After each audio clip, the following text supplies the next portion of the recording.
This is the fallen angel Christopher Daniels, former TNA X Division champion and former TNA World Tag Team Champion, and you are listening to the TNA Cross the Line podcast. Enjoy. TNA Wrestling, Cross the Line.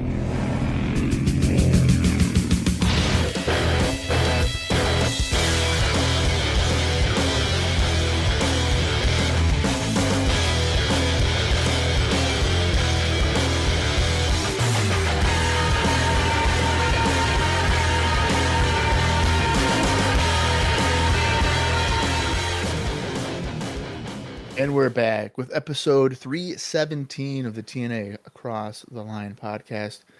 I am Bob Colling Jr. With me, as always, is Dallas Gridley. And Dallas, tonight's episode, it's our favorite episode of the month. Because we don't have to sit down for an hour or an hour and a half now. We're going to sit here for 3 hours of total non-stop action because it's no surrender and we're not giving up. No. I may say off air all the time, I can't wait for this podcast to end, but I am not a quitter.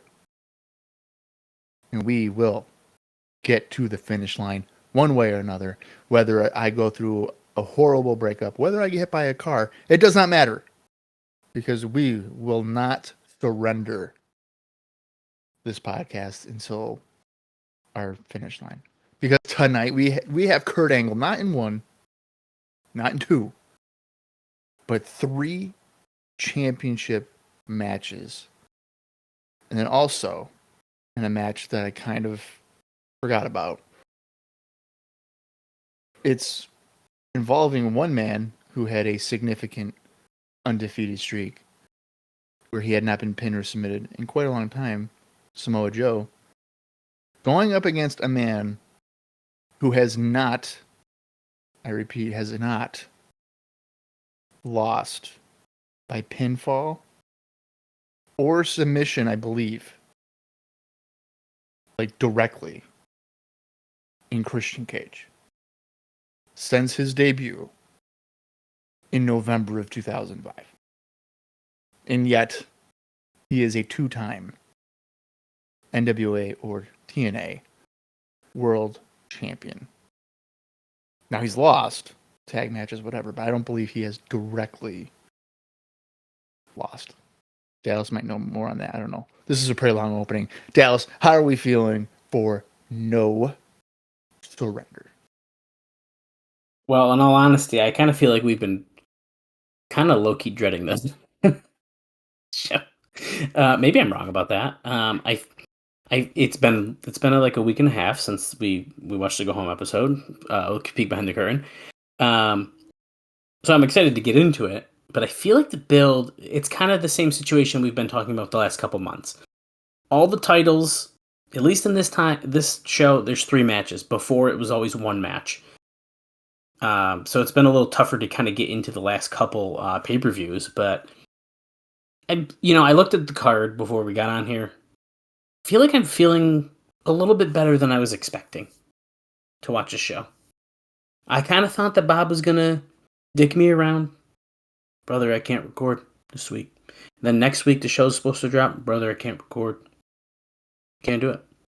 And then all of a sudden we just never watched No Surrender 2007. That's the end of the podcast is No Surrender 2007. Yeah. Well, here's the thing. I kind of agree with you. Looking at the card, I mean, there's not a glaring like, oh, how this match is going to suck or anything. Everything appears to serve some kind of purpose. There is a story attached to it. So I'm not like necessarily dreading this. It's just whenever I say to you like, oh, I really don't want to do this, it's mostly because I think I have ADHD where I can't just do one thing for 3 hours. So like focusing on this, that's why you'll see me like I'll get my phone or something, and I'll get like a distraction for a minute, just because I cannot focus on just one thing for a long period of time. So hopefully No Surrender can change that, but I doubt it. Yeah, maybe Bound for Glory will when it's a bigger show. Who knows? Maybe. I do have some bad news, though, to kick us off. And oh my god, I'm so sick of bringing bad news to these shows, Bob. But I don't have this DVD. I can't hold it up to you. I did try to purchase it, and they canceled the order. I tried, guys. I tried. So I did pull it up on Google, because I wanted to see if they said anything fun on the back of it. And honestly, the most interesting thing is that it has a bonus match. At least that's what it says on the DVD. Hidden Easter egg footage and much more. That being said, I am currently trying to figure out what that bonus match is. And I got no fucking idea. I have absolutely no idea what the bonus match is. My only guess is that back in July 28th, 2007, if you go on Cage Match, there is a Road to No Surrender 2007 listing. And there's a match on there, which is Eric Young and Shark Boy defeating Petey Williams and Sanjay Dutt in 7 minutes and 40 seconds. And I don't know for sure, but I got a weird feeling that could potentially be the match. It's not on Impact. But I don't have any proof of that. Just for the record. Okay, so I think it is. It is. Yeah, so on WrestlingRecaps.com. I knew I should have clicked on that. There is a review by Jake Ziegler from Insight Plus, and it would appear that there's actually 2 bonus matches, I guess. Oh. But one of them is, in fact, Petey Williams and Sanjay Dutt against Eric Young and Shark Boy. That took place on September 8th. And then I believe there's the second match. I'm not going to say. Okay. Because it is in the future. Okay, sounds good. Yeah, because it's interesting because the broadcast date of this random match that I just found does in fact list it as, it says September 7th. So it's not too far off from what you were just mentioning. And also, that's only 2 days before the pay-per-view it says it aired. It could have okay. Now it's making me question. This was on a Sunday, 2 days before was Friday. Could it have been on when they've been doing these videos on Spike, on usually after Impacts, on the Friday after the go home, where they've been doing these hype videos they haven't been talking about at all? I'm wondering if they aired the match on that, like the little preview show. Oh, probably, yeah. So, well, there you go. Also, in case anyone's curious, I don't know if this is on the poster at all, but there is a tagline for this show, which normally I don't see these until I post the picture of the posters, but the DVD mentions 1 night, 3 titles, 1 man. That's our tagline. So, well, that all being said, oh yeah, here we go. I'll just mention this real quick. So this is the pay-per-view poster, Bob. This is what we've been seeing in the Impact Zone. It's Abyss with like cracked glass and a cage behind him. It's kind of cool looking, actually. I actually think it's pretty cool. That cover is misleading because there is no cage match. No, and that doesn't have the tagline on it. Oh no, it does. It does. Where the nightmare becomes reality. Oh, so that's actually probably the true tagline. And then if you look at the DVD cover, there's no spoilers. It's literally just all of Kurt Angle's matches. That's on the back? No, that's like the DVD. That poster I just showed you. Oh, right. Yeah. So it just shows him and all of his opponents in their matches, essentially like the little match graphics. Right. Whereas, like I said, the other one, there's even the theme, No Surrender theme by Dal Oliver, which we're going to hear momentarily. And that has the same picture. That's on their YouTube channel. Anyways, enough about that. I don't want to delay us any further. They're probably going to run down the card pretty early in the show, but I think we kind of know our highlights. So there's not really much else to discuss before we get into this thing. No, I guess not. So let's get right into it, guys. It's time to do No Surrender 2007. If you want to watch along with us, well, guess what? It's not on YouTube, at least not yet. Boo. So you're going to have to either go to TNA Plus and subscribe there, or maybe you're like, well, I guess you're not like Dallas, but maybe you have it in your own personal collection, and then that's how you can do it as well. Or you can just listen to us talk about it. Whatever. Doesn't really matter. I'm going to count down from 3. And when I say play, that is when our watch along will begin. So here we go. 3, 2, 1, play. Of course, we're doing our normal TNA intro here. Now, funny enough, though, if you do type in No Surrender 2007, one of the first videos that pops up is the Tag Team Gauntlet match that we're going to be seeing later on tonight in its entirety. What a bizarre match to have on there. On the TNA Wrestling channel. It's so weird. Right. They do have No Surrender 2008, so once we get there, that's already ready to go.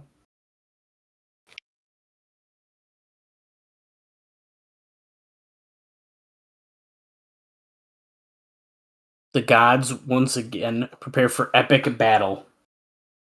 Ladies and gentlemen, are you ready for some wrestling? It's a football theme. Oh, because it's football season starting again? Yep. Okay, I get it now. As not a sports guy, I didn't pick up on that right away. But and you know why I know? Because at work, they're starting the fantasy leagues. That's how I know. Yeah, I mean, football literally starts tomorrow. NFL starts tomorrow. College football's already started. Like as of our date or this date? As of our date, September 4th, tomorrow. Oh, wow. Okay.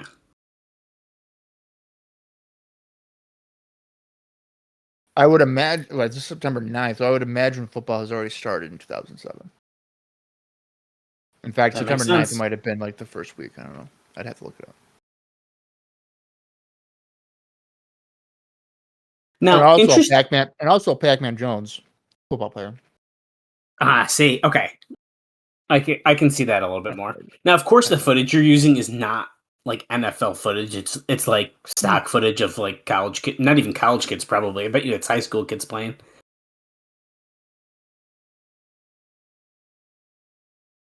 Here's the thing. I really don't like this because I feel like it doesn't fit the no surrender theme. No, not at all. Now, we're not really mentioning what they're saying. It started off very sportsy, and then it started to turn in a dark way. But see, like that. Like, are you ready for his TNA? It shows Christy Hemme. Not that TNA. Refs, we don't need no stinking refs. Well, we don't because they don't ever do it right. Right, but now we're going into like the no surrender open. So we're getting like a couple different intros here. Now, Bob, I noticed this. Oh, go ahead. I was just going to say, I think that the football theme that they just did would have fit better with like a Victory Road titled type of show. Ooh, yeah. Yep, I agree with that. Shot of the Impact Zone. I'm sure we are packed solid into here. I was just going to mention that I noticed the other day, and I pulled it up just to confirm what I was saying. What I was going to say, but on TNA Wrestling's YouTube channel, as of this recording, 7 days ago, but they did a 2007 TNA pay-per-view marathon. It goes 8 hours and 44 minutes and 18 seconds. What that actually includes, I couldn't tell you, but they must show a bunch of random pay-per-view matches in that we have covered and will cover soon. Oh, we're opening with Team Pacman against Sting and Kurt Angle for the TNA Tag Team Championships. Wow, we even got the match graphic. Usually for the opening match, we don't get that right away, so that's fun. It's Sting and Kurt, dude. Come on. True. It's probably in their contracts. Angle trifecta, step 1. This is part of our taglines. Dream Team trust issues. Team Pacman leaves their mark. Yes, he's been giving out those free autographs, as we know.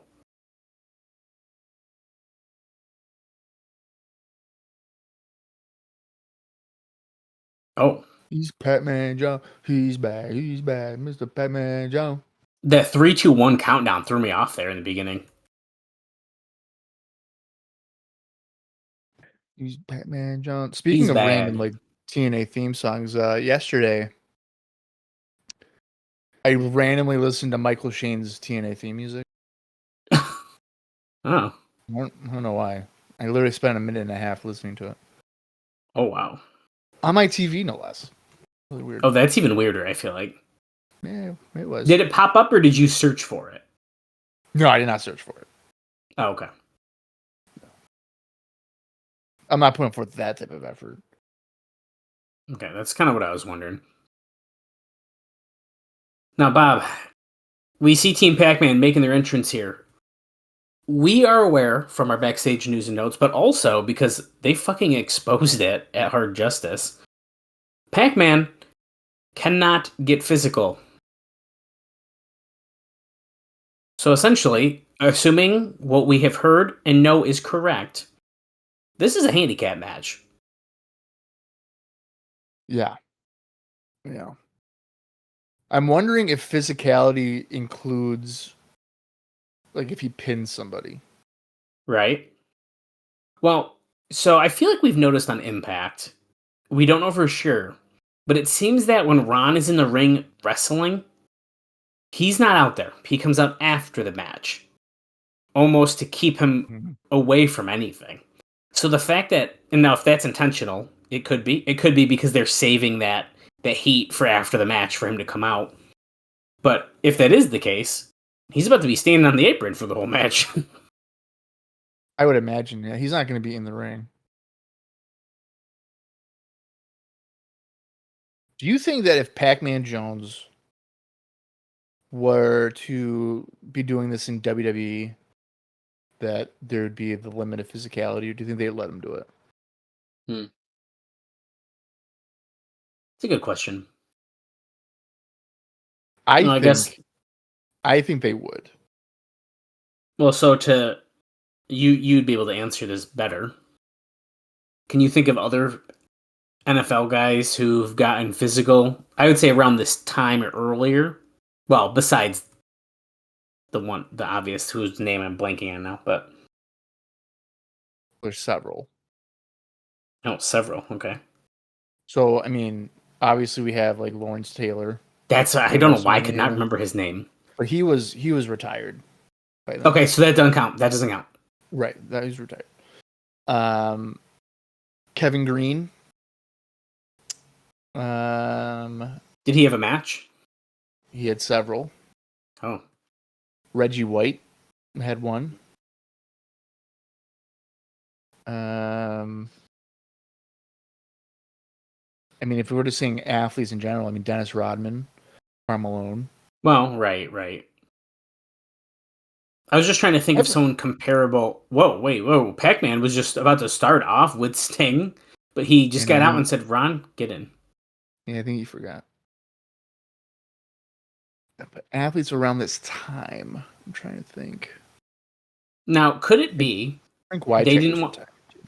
Did they maybe not want him to be physical because of the suspension and almost more of a punishment kind of situation, more so than a we want to protect our guy kind of thing? No, it's liability.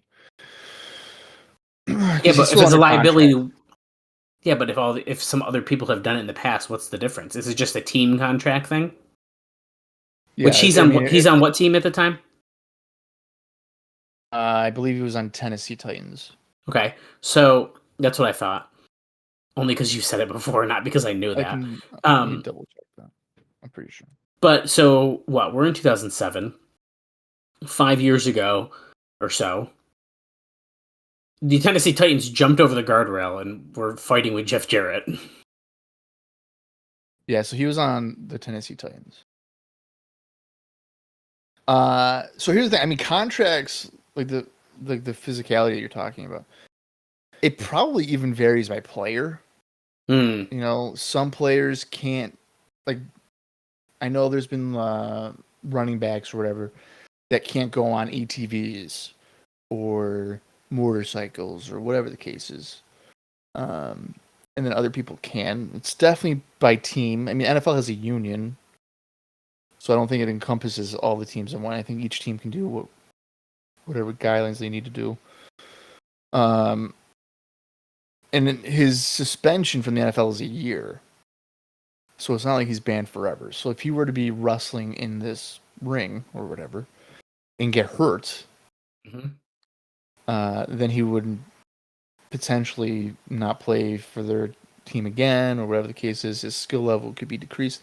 There is guaranteed money on that contract that they have to pay him regardless. So let's say he has a contract for $30 million and 17 of it is guaranteed and he gets hurt, they still have to pay him the $17 million. That makes sense.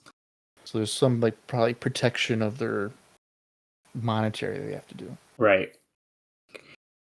Just to catch us up on the action a little bit, Kurt is in with Killings. He did a nice overhead belly-to-belly suplex, and then Kurt went to then chase Pacman off the apron and in through the ring, and then got hit by Killings as Pacman got out. Now Ron Killings has control of the multiple championship Kurt Angle.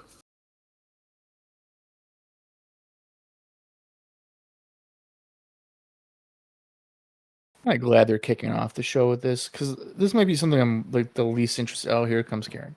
Yeah, I agree with that. And yeah, Karen coming down in a beautiful white dress, looking like she's about to go to the altar, but Sting jumps down. What are you doing here? She's telling Sting, shut up. Double turn. What is the point of this? I don't know. Well, Rudy even tried to just tell her to leave, and she came back anyway. I want to point something out. I don't know if you saw that. Pacman just got physically involved. What? No, I didn't notice. He just dropped Kurt Angle over the middle rope. Kurt was over the middle rope, and then he dropped off the apron with his hands on his neck, and he dropped down. That is physicality. Oh my God. Well, Sting just got slapped, and then I think Karen is now faking that Sting punched her. Great. He motioned to her to go to the back, and she dropped down on the floor. This is going to further have dissension between the dream team of Kurt Angle and Sting. Because look, Kurt tags in Sting. He's now going to see his wife on the ground. You think Kurt's going to cost himself the champion? Oh, she's saying that Sting hit her. That was a good recovery by Sting. He almost fell over on that. He went for a suplex, landed his feet, and was going to go for a neck breaker and almost slipped.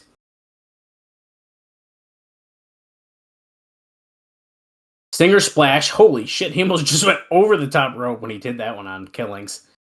Okay, he just tagged Pacman. He's not doing nothing. Takes off the shirt. Oh my God, Kurt Angle with an Olympic slam on Sting? There's no way. Oh my fucking God. And then Pacman covers Sting and pins him, and the camera misses the cover, and they just look at Karen. Bob, we are 13 minutes and 15 seconds into the show. At least 5 of that was the opening video packages. What in the world was that? Wow. Okay, well, we have new tag team champions. And Kurt does not seem to care about the titles, which is a pretty big change for the Kurt Angle character. Yeah, I mean, I think of all the titles that he wouldn't care about is probably the tag team because he's sharing the title with somebody. Right. I don't know. That was. I think I know what they're trying to do here. You think we're gonna? Go ahead. I think we're teasing Angle Sting for Bound for Glory. Yeah, I'm wondering if that's what we're. This is the start of that. Yeah.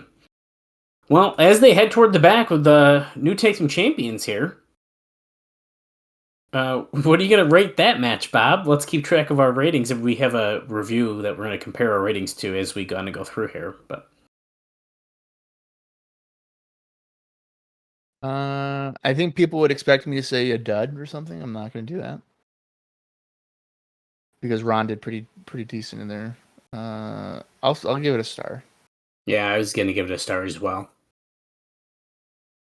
All right. I'm going to go to the review now that I have here. It's with Larry Zonka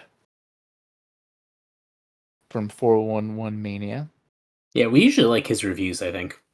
Yeah, and this was posted 2 days after the event on September 11th. I like that. So he gave that opening match 3/4 of a star. I mean, that's fair. Yeah. We are now going to be heading toward James Storm and Rhino. We're seeing the video package now as we're kind of discussing this, by the way.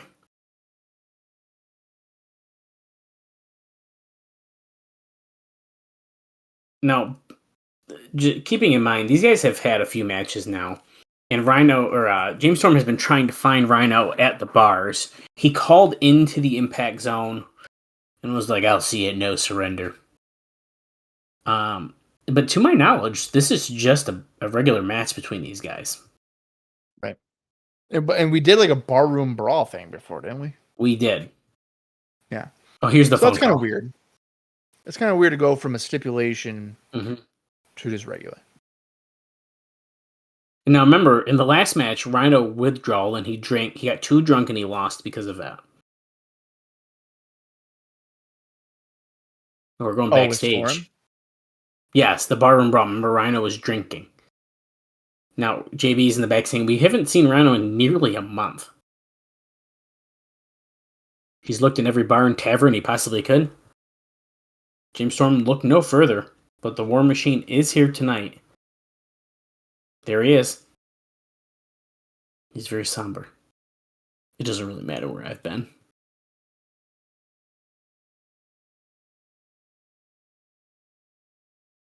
I'm not a machine. I'm a human being.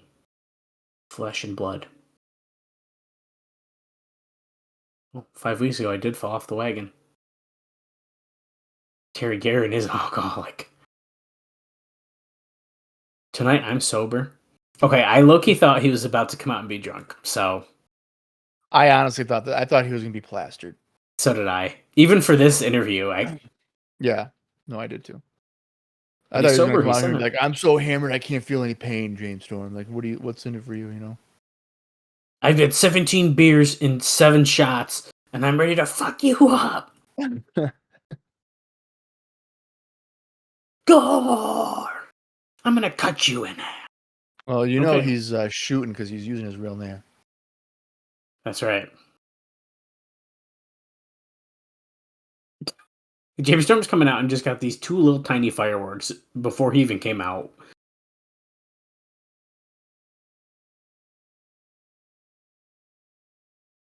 James Storm with Ms. Jackie Moore. There's some pyro for you. Okay. The 2 little fireworks were pretty funny to start. Storm is brewing. That's a funny sign. I believe this red jacket's new. He might have had that before. Did he? It looks brand new, like he just opened it. Like it came He in a just took it out of the sleeve. bag. Yeah. Yeah. That the small pyro though, it reminds me of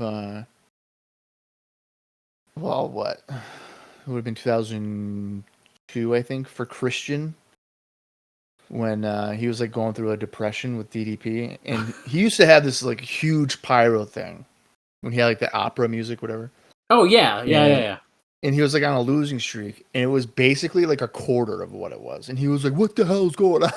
Oh, that's wicked funny. It's pretty funny. Rhino immediately runs down, chases Storm out of the ring, up the other side of the ramp, and we are starting a brawl on the entrance ramp.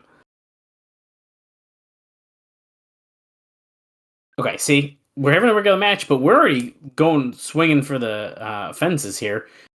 Blocks Miss Jackie Moore. Andrew Thomas looked like as if he was about to motorboat Jackie Moore. James Storm is hiding behind some fans in the crowd, and they're all That's- pointing. That's good. That's funny. Bell has not officially rung, for the record.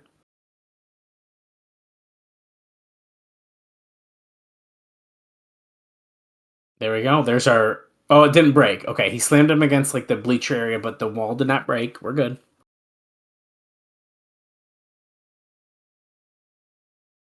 Going up the bleachers, and yes, Mike Tenay is also mentioning the opening bell has not sounded, but I like how we're starting this match. There's a lot of heat between these guys.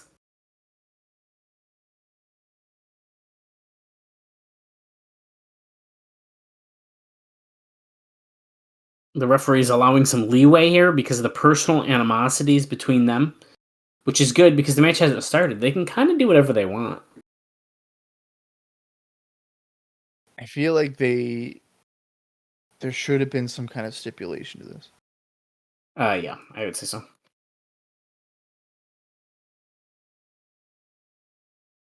You know what a perfect stipulation would be for these guys? Is a last man standing match. Ooh. I was definitely thinking something cornier that I think Russo would have done, but I like that way better. Well, his thing would have been something where like it's a last man standing match, but after every minute of the match, you have to chug a beer. Like, who's the last man standing? They could have done something I think as simple as like I don't know, it sounds so corny saying it, but like whoever gets a beer bottle smashed on their head or something. Like on pay-per-view that's kind of lame, but dude, we're missing an obvious thing here. Beer bottle on a pole. What are we talking about? oh my god, dude. That's like why aren't they doing that? A 6-pack on a pole. A whole pack of them. You could have a beer bottle on a pole on every corner. Yeah. That should absolutely be what they're doing. We missed opportunity. I was going to say we should do a Texas bull rope or something, but didn't they already technically do that? Weren't they strapped up together at one point? Or am I just getting that confused because they tied Rhino to the ropes? It might be that. Yeah, I don't think they did anything bull rope wise. No, they probably didn't. Strap. I don't think they did. I'm looking back at our pay-per-view notes that I have here. No, they wrestled the last 2 pay-per-views in a row. I guess that was kind of it. So no, I'm getting confused with the tie-up. So I could see like a bull rope kind of thing. I don't know. Especially with how Storm's running away from Rhino, then he can't run away. But instead of a bull, like a bell in the middle, it's a beer bottle. Yeah.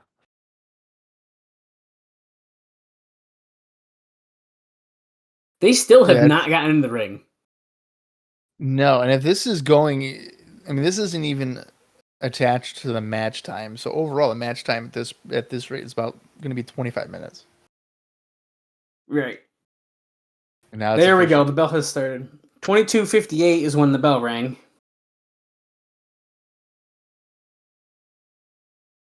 And Rhino already has the upper hand when that bell rings.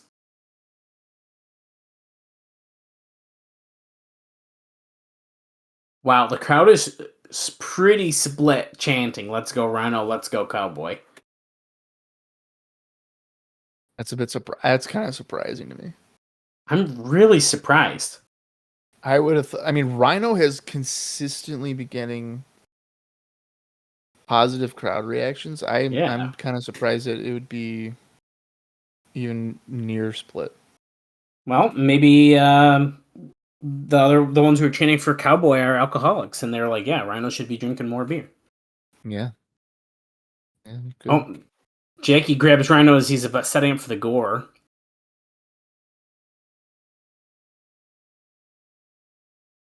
Oh, Insecurity by Storm. And then a little backstabber.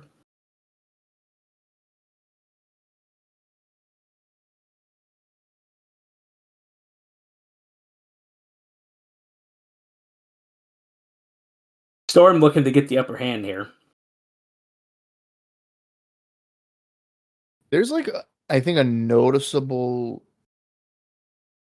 decrease in energy to this match now that there's rules, I guess. Oh yeah, as soon as they got in the ring, it was like, okay, now we got to work a match. Yeah, and I don't like that. I mean, this match is such a personal feud, mainly at Rhino's expense, that for there to be any type of structure to restrict Rhino's ability to get revenge is kind of silly. They should have done last man standing, like you said, and they could have just never gotten the ring, and it would have been fine. Right. Yeah. I mean, could they stretch this to Bound for Glory and do a last man there? Well, I'm going to say yeah. I think they could, and I think they could do that, one, because of how personal it is, but look who's at ringside. Jakey Moore could still help screw Rhino in this match, and then they could do like a last man standing or something Bound for Glory and theoretically ban her from ringside or something like that, just to add something a little extra to it. Right. Finally, Rhino gets revenge.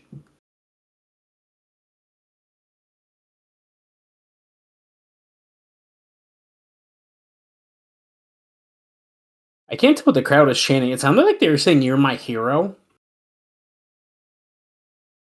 Well, I couldn't hear them. I can't make out what they're saying. No, they stopped, and now James Storm keeps locking like chin locks in on Rhino. And that's the word. I mean, It's killing the vibe. Yeah, I mean, if I'm putting this match together, I think I would tell them do not put a chin lock on. Certainly, Rhino should never do it. I mean that I would not do. Right. But Storm using it as a filler of time is kind of Well, annoying. TNA is saying he's trying to keep the War Machine grounded. I guess I could buy into why Storm's trying to do it, but No, I mean I get for Storm, yeah. But beat the shit out of each other. Let's go. Off the rope, Rhino comes in with like a leaping lariat. Yeah, if Rhino were to put a abdominal stretch on Storm right Oh now, my I'd be God. what are we doing?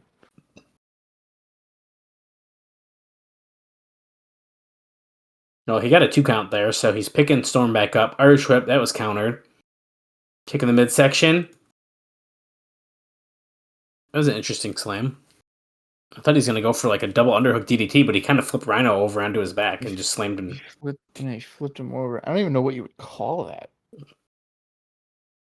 He was just taken down and overpowered by Storm, as TNA says.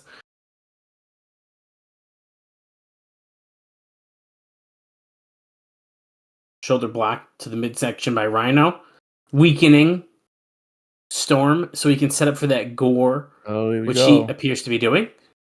I thought he was about to take the straps down. He's not Kurt. And he hits it. No way. Holy shit. Storm just kicked out of the gore? How often do people kick out of the gore? At least in our timeline, I feel like we really haven't seen that very much. Because that's insane. Especially after he just did the one in the corner, the shoulder block. He was weakening him and everything. Look, fans are passing chairs. I don't know if I would have Storm kick out of that. Yeah, I don't know how I feel about that. That was weird. Yeah. But also, that would have been a flat finish, I feel like, too, so. No, if he hits the gore? Well, I feel like at this point in the match, it would have just ended and we would have been like, oh, okay. I would have been surprised. And that's what I mean. Good. But now that he kicked out, I was like, Well, he's about to give him the Rhino driver off the top rope onto a pile of chairs, so Storm's fighting off, bites him on the forehead.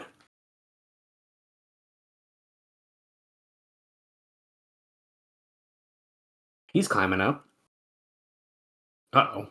A cutter? Onto the 2 steel chairs.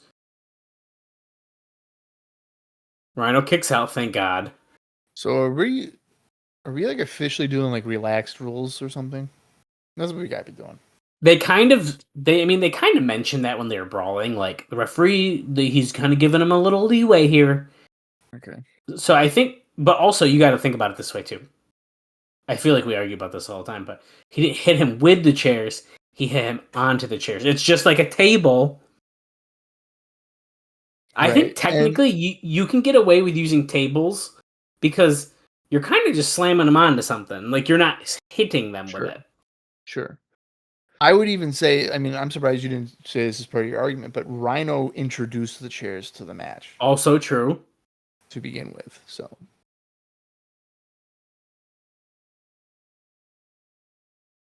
The table, that makes sense. It's like one of those things where it's like, if you do this in a video game, they're gonna flag you. However, right, if he was gonna slam him right there on the mat anyways, there just happens to be a table in the way. Rhino hitting, like, it was kind of a Samoan drop, but it was supposed to be like it was supposed to be a TKO, but he didn't like swing his legs out really. The table is also set up in a very weird spot, I feel like, but Rhino's looking at it kind of weird. Okay, well that's why, because he's setting up in the corner.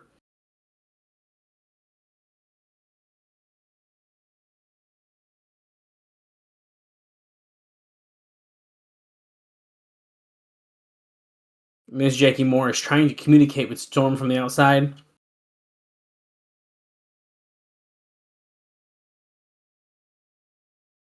Oh, an elbow on the Storm. Rhino going up top.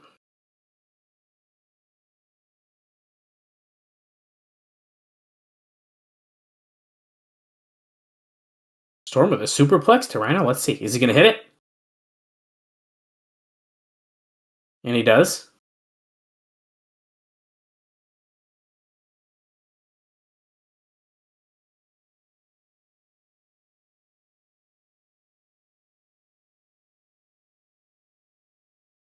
Storm went for a cover, but that was a 2. That was a surprisingly close near fall. The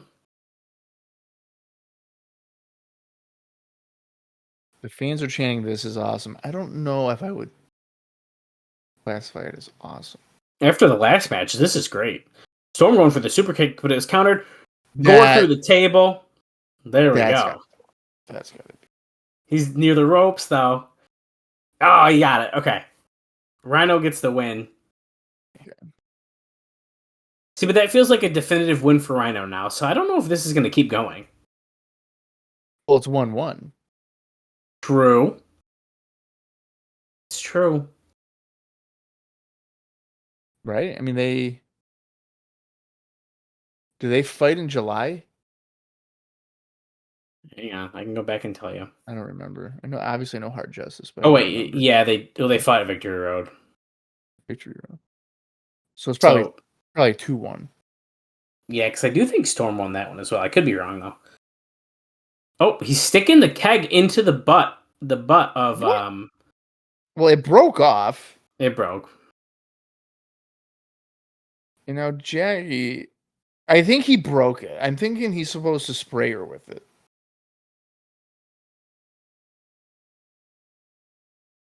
Well, she's looking scared, and he tosses her into the ring. Yeah, he was definitely supposed to do something else with it. Oh my god, is he gonna gore Jackie? No. No way. Oh my god. Oh shit. Holy shit. Rhino just hit the gore on Jackie. Wow, she took it very good. Yeah, I feel like they were kind of filming it a little bit weird, maybe a little bit on purpose, potentially. Well, I kind of thought somebody was going to run in. Well, he kind of looked like he was looking off to the side, but... Yeah. Okay, for some reason, we're showing a recap from 20 minutes ago when Kurt turned on Sting, I guess. Well, maybe somebody bought the show late, and they missed this part. Well, I always do say, you never know if you're at the bathroom at the beginning. Oh, you know why? We're showing the cover that we didn't show. Yeah, we didn't see. That's fine. Well, I'm glad they showed it. Anyways, Bob, what are you feeling for that last match? What do you want to rate that one? I'm gonna say it went on a little long. I'm probably feeling like two stars. I was gonna give that one 2.5. So pretty similar.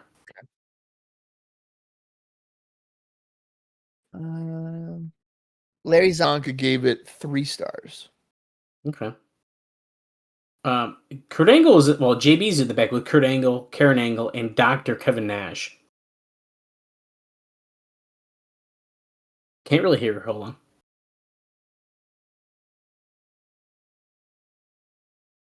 Oh, Nash is sticking up saying, I only saw your wife smack Sting. Oh, so Nash just threw her right under the bus.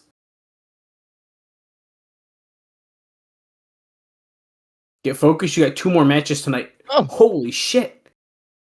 Sting just came in, choked him, and slammed him up against the locker.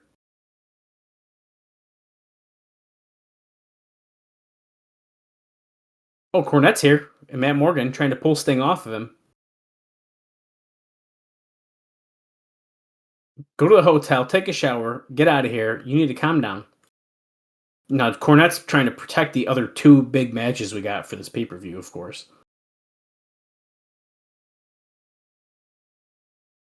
Oh, Mrs. Angle, grab your purse. You're going, too. Yeah, send her to the same hotel room as Sting's at. Or same hotel establishment.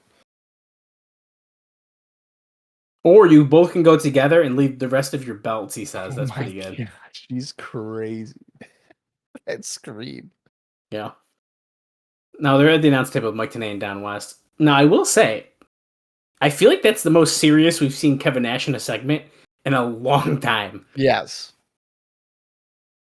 Which is probably over a year.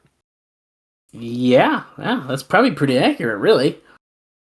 I mean, he literally was like, hey, like, you got other shit to do tonight. You can't be freaking out like this.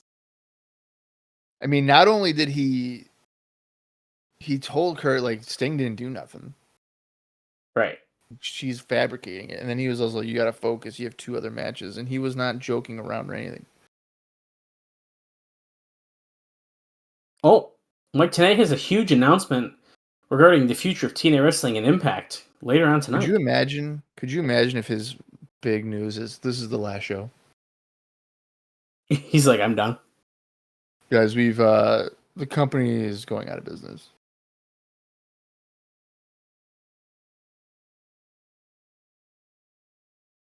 Looks like we're going into Robert Roode versus Kaz.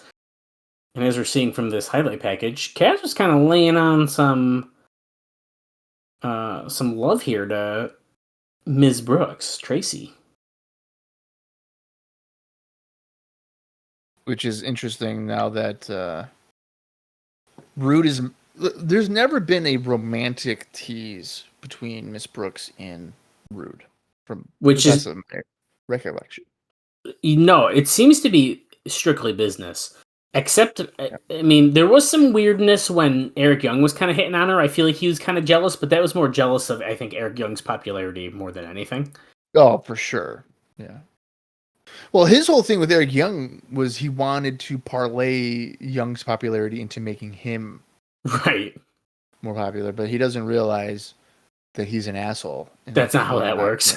People aren't going to love him for that.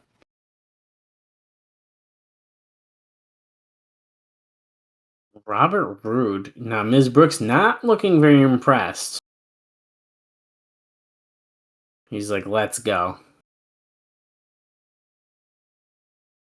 Yeah, you can already see her body language, and she's not looking happy to be here.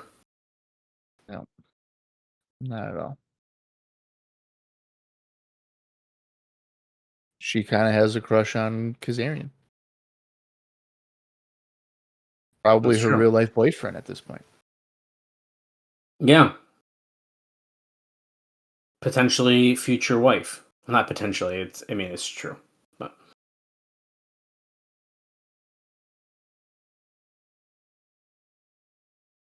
how many months have we watched on?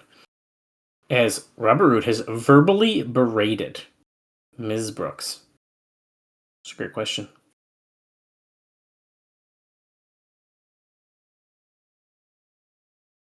Does Taz have a new theme? I don't remember hearing this before. What was his music before? I don't know. That's what I'm wondering. I don't like this, whatever it is, to be honest with you.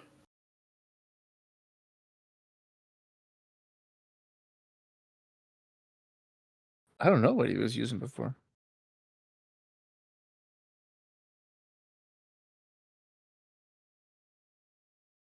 Yeah, see, bro got a serotonin to remind the world how good he is in the ring.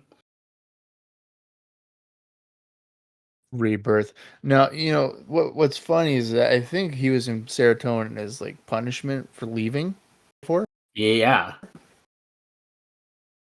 and now he's not punished anymore. And now he's kind of getting a push out of it. Yeah, that's what looks And like. as we know, I believe Bentley is gone at this point, or Martyr in serotonin. So he's no longer in the company, and I believe his TNA run is like fully done. If I'm remembering correctly. Well, I think he shows up at a one night only, right? Oh yes, that might be right. I'm gonna look right now. I'm pretty sure you said he did, which is really bizarre. If that's the case, if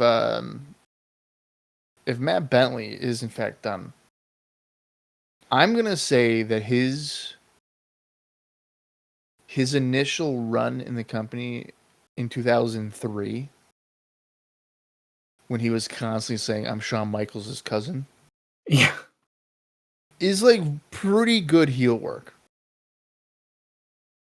Right. Like, I'm kind of surprised they never elevated him outside of that level. That's at any point.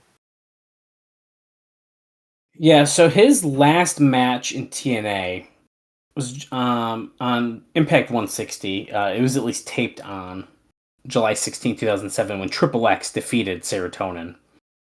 That's his final match until he appears on a very random episode of Impact. I do not remember this. In 2011, where Low-Key defeated Jimmy Yang and Matt Bentley. And then finally, his last TNA appearance comes at a one night only Extravaganza 2013 pay-per-view in January. In a 7-man escape elimination match, Christian York defeated Alex Silva, Jimmy Rave, Lindsay Dorado, Matt Bentley, Puma, and Sam Shaw. So random, dude.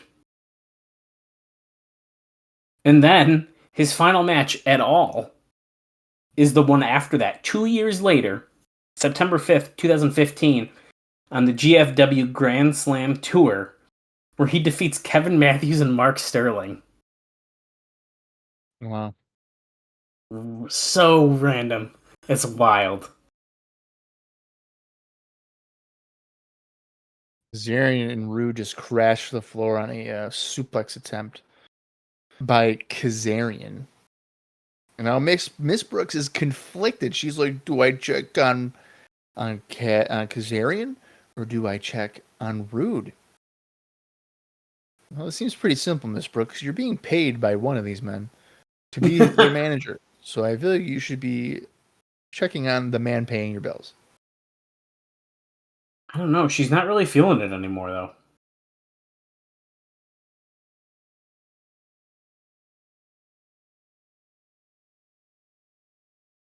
Well, Roode is countering that Irish whip by Kaz. He almost gets thrown right into Ms. Brooks, but then stops himself and then gets hit from behind by Roode. Which knocks Kazarian into Brooks, who fell on the floor, and she is holding her left wrist. Oh no. This is not good. I hope for Kazarian's sake that she's right-handed. Oh my god. Holy shit. Me too. Jesus. We don't know if they're going to be together or not yet. Roode is still in a business relationship with her, strictly platonic. 2 count off of a back suplex. This isn't 1984. That's not going to win it. Wait, what's even funnier about this is wasn't she managing Kaz and Bentley for a while? Yes, she was. That's hilarious. And I don't think they've ever mentioned that. No, I don't think they have. I think for the most part, the Asylum is a complete different universe. Like whatever happened there, not part of our history. Well, that and even I'd argue some of the what is it, FS1 or whatever it was we were on, because I feel like that's Fox. We're not FSN. Sorry, because I feel like she was even doing it during that time. She was helping manage him until he left. Yes. Yeah. Oh, you know, for sure, because he left after Final Resolution 05, and then There we go. Then she like started doing the whole thing with Dusty and Trinity around Destination X, I think, like in the back of the truck and stuff. Like it was really good. Yep. Oof. Okay, I was being sent hard into the corner chest first. Picks out it too. Yeah, I mean, I think I would have tied into that. I think I would have been like, you know, she was my manager first, and I actually won with her. Maybe well, that and maybe Roode watched some Kaz matches and he saw how good her work was in a manager, and that's why he wanted to work with her. Yeah, maybe he was like, I watched weekly pay-per-view number 63. I saw what she did in that match. I'm just picking a random pay-per-view, obviously. It would be hilarious if she actually did something of note on that episode. On pay-per-view 63? Yeah. Well, there's only one way to find out. Well, I know that has to be in 2003 because in 2004 it was like, what, 121 or something is what the last one? Something like that.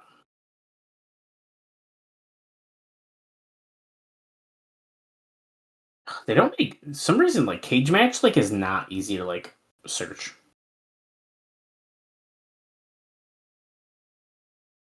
Like if you want to go to TNA Wrestling or TNA's like page, you got to type in total nonstop action wrestling or it's not going to pop up. That's not true. You just type in TNA. Nope. That's what I do. It's not. I try. It don't work. I also have it bookmarked. That way I can just go to it. Well, that's fucking brilliant. I leave the tab open on my iPad. Okay, so we are going to 2003, you said. It has to be. I would imagine. Now, I don't remember. We're just going to go off the numbering on Cage Match. I can't remember if it's actually accurate, to be honest with you. Yeah, I don't know either. But here we are. 12 months of action. Pay-per-view number 63. I know the numbering on Wrestling Recaps is accurate because you bullied me into making it accurate. I did do that. I did. Our episodes are accurate for the record in case anyone's curious. I made sure of it. So this took place on September 17th, 2003, and I'm not reading anything unless there was something that they did, and oh boy, Kazarian is on the show, but I doubt that Ms. Brooks is with him because it's a 6-man match. 6-man tag, so she's not listed, so I'm assuming not, but I'm gonna go to my reviews and see. I swear to God, if I pick something randomly as shit where she like helps him win or something, that would be a lot of fast covers here, and Ms. Brooks is holding that chain that I believe Roode just took out of his boot. Oh, just got thrown into the middle rope there. And remember, these are not ropes; these are steel cables. What episode is it? It's from September 17th, 2003. Okay. Kaz off the top with a missile dropkick takes out Robert Roode.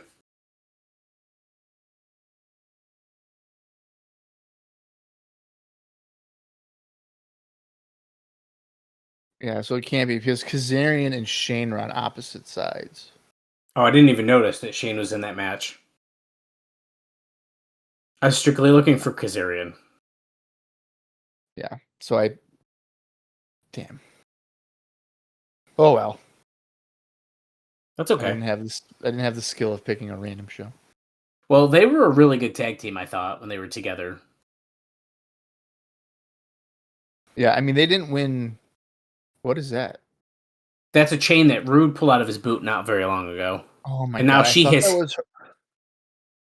Oh, I thought that was her underwear. I was like, she's taking her underwear off. She's dropping them through her pant leg. Roode saying passing the chain, and she already dropped it and kicked it under the ring.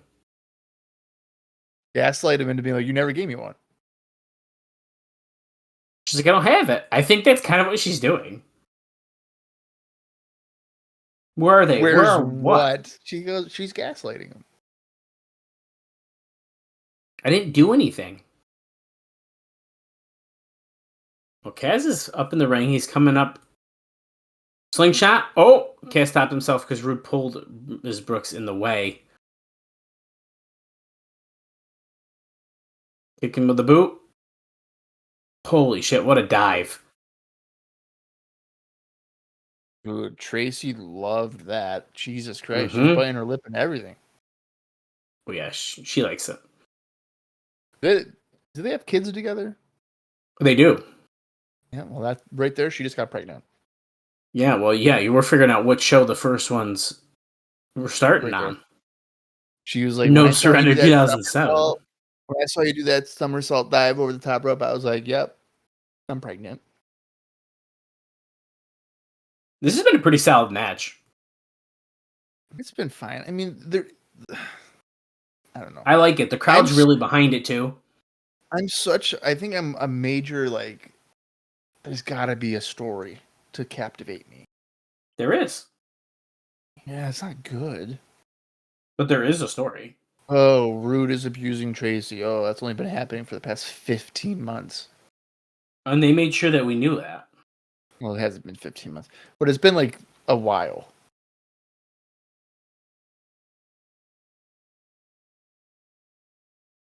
Oh, Irish whip moved out of the way. Kick to the midsection. I would say this has been the best match so far. Yes.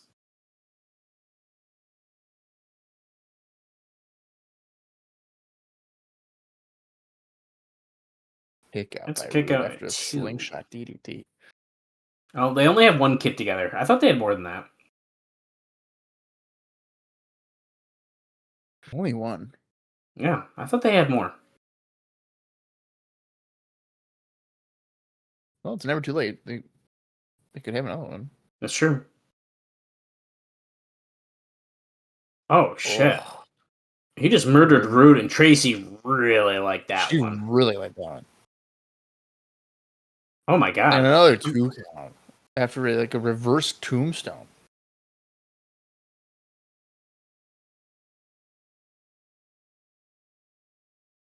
I have a comment, but I think I need to wait till the match is done before I say it. But I got it ready. The crowd is going nuts, chanting one more time. They love seeing Roode get beat up. Drop him on his head again. It's what we want. It's what we Tracy's need. holding her breath. She doesn't know what's going to happen. Flux capacitor? No way. Oh, really ain't doing that. Wasn't Kazarian's nickname the Future before or something? Yeah. Oh, Bulldog from the top there. No, that was like an Not X Bulldog, Factor. sorry. Yeah, I meant to say like Face Buster, not Bulldog. Yeah. Well, I mean, it's almost the same fucking thing, really. But He did do an X Factor though. He did the legs and it everything. was an X Factor. Yeah.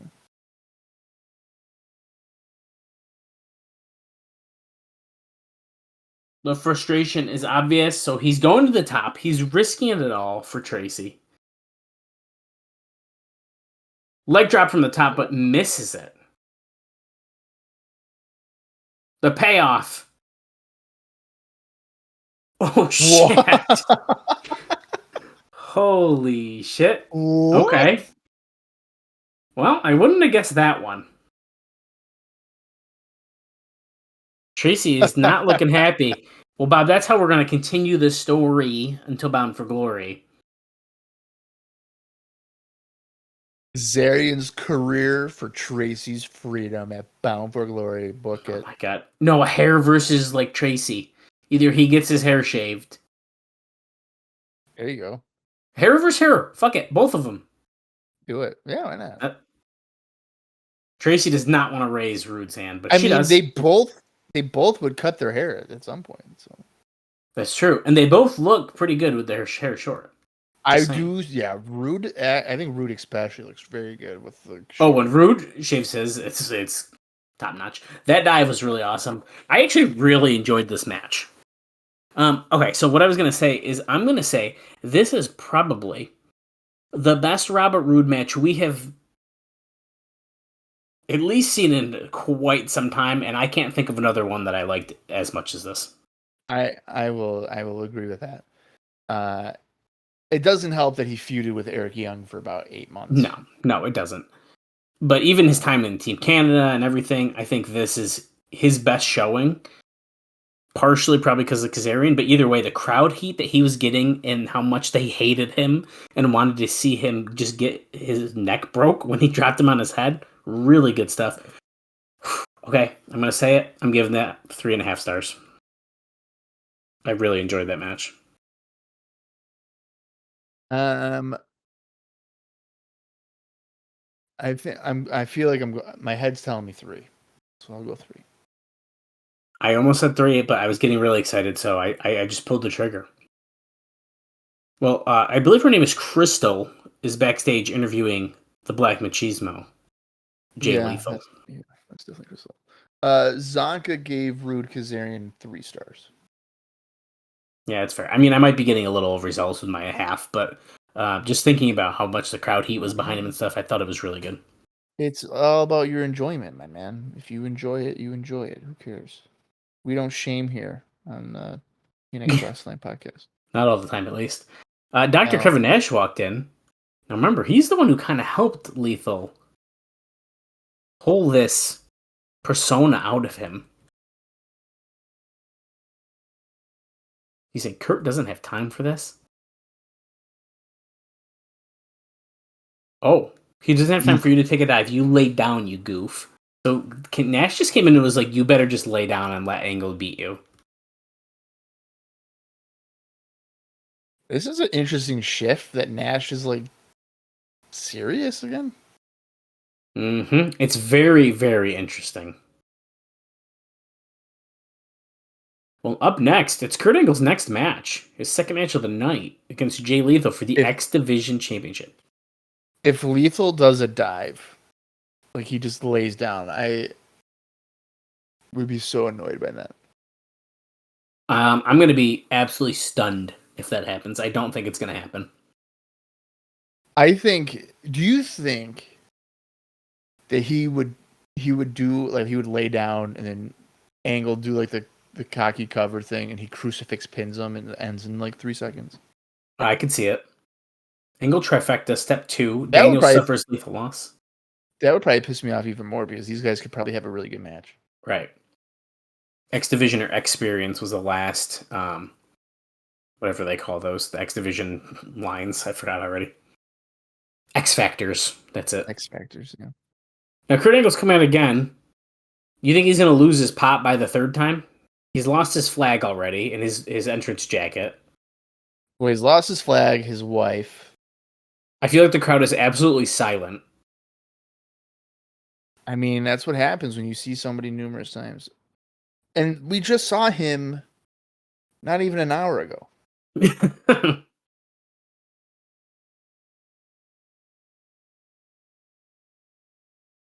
The only way I could see this match being like extra short or something, similar to the first one really, is to try to give him and Abyss maybe more time at the end, but...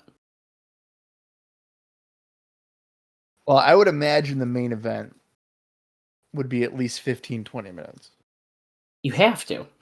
So and now you're saying, like, we know that these guys could have a good match, but in 2007, do we know that?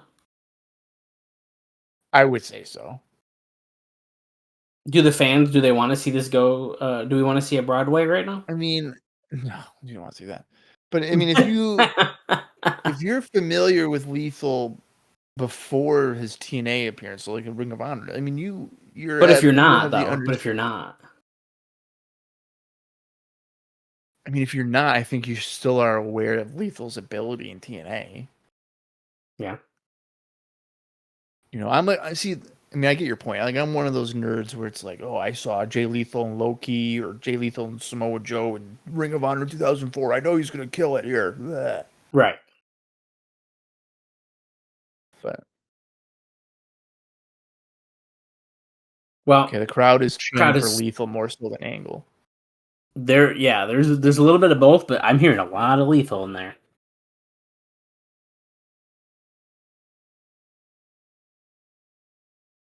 I mean, I would almost count that tag title match as not even a match for Kurt. I mean, that's fair. So I'm gonna say that I'll say that this match will go because Kurt is clearly capable of going an hour in a day in one match. So who's to say this can't go 15 and the main event go 20? Oh, he could. Yeah, and then he has a break. Although you're more likely to get hurt when you do that, when you like warm up, cool down for an hour and a half, and you do it again.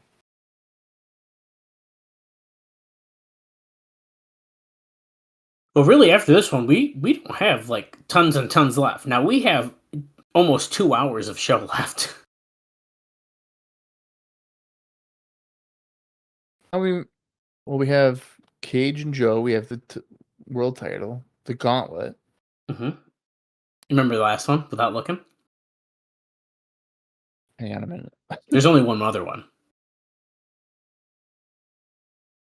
Okay, wait a minute.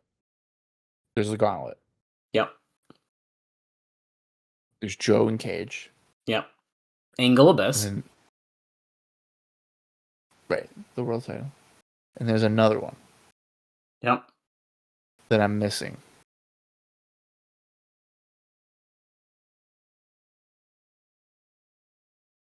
They have not covered it very much on TV, which is kind of an issue.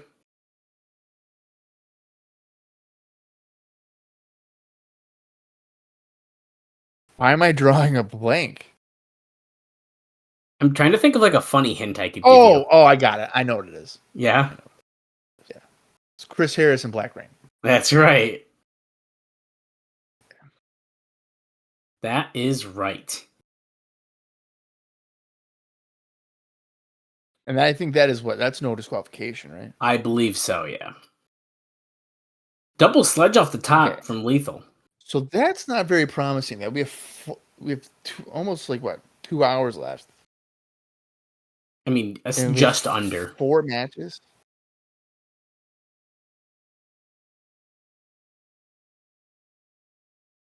Lethal has given Angle a run for his money here and not listening to what Kevin Nash said of just laying down, just for the record. No, he didn't even tease it.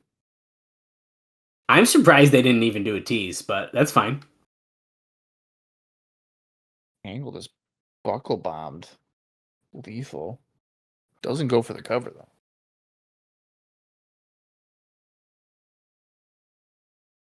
Dropping Lethal over his knee.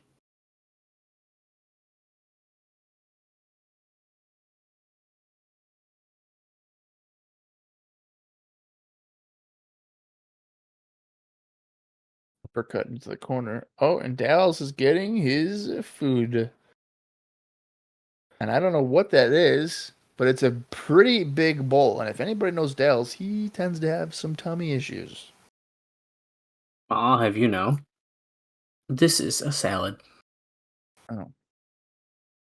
Well, you're I'm not told like I me, should- where if I have a salad, I have a stomachache.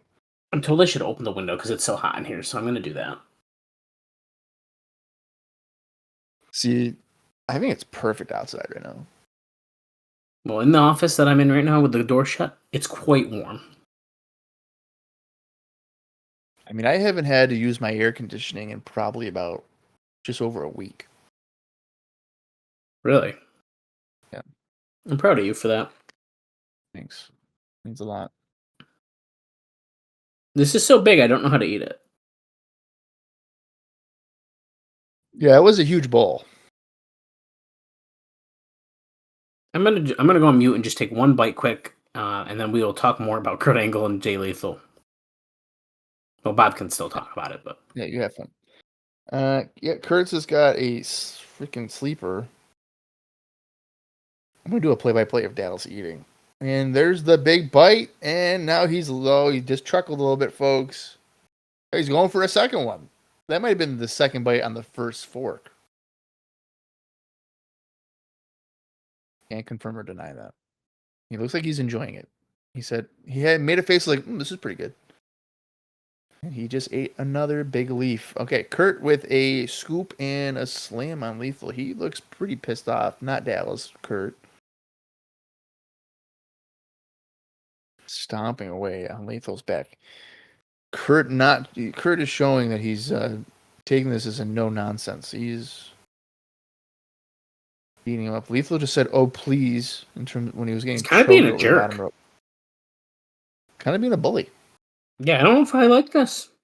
I don't like this version of Kurt. Well, Kurt should be a bully. It's a total nonstop angle show.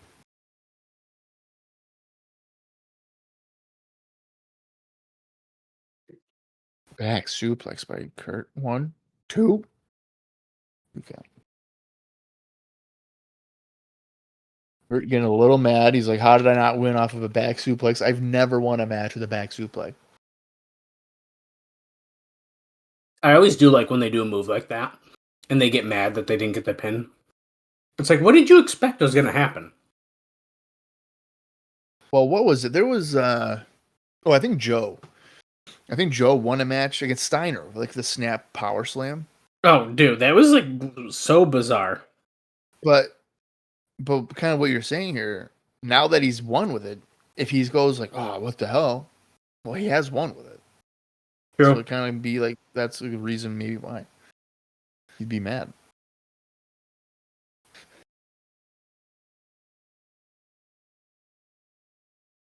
Five, 6. Come on, Jay.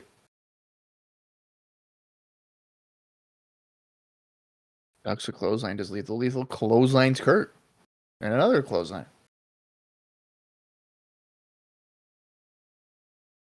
Lethal slide under. Head scissor takedown.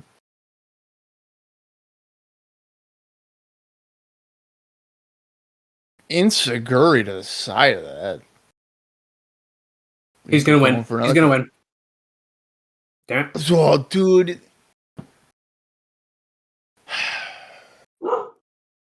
Kurt's been hanging out with Jeff Jarrett too much. He's like barely getting the arm up. The little arm up in the air. If I was a referee, I'm counting a 3 there. Just because you raised your fist doesn't mean your shoulder's up. I know. It is kind of silly. Oh. Good night. German suplex with Lethal landing on his stomach.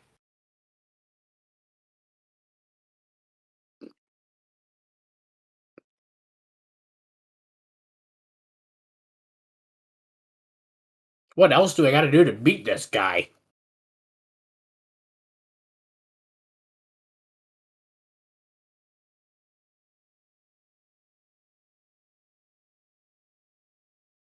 Did you see that? Lethal.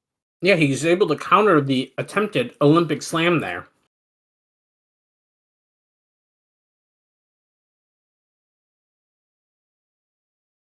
Lethal is pointing to the sky. Is he going to hit the elbow?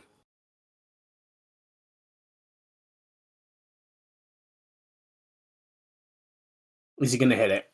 Is he going to make Randy happy from heaven? Oh. No, he's not. Mostly because he's not dead yet. It's 2007. That's true. That is very true.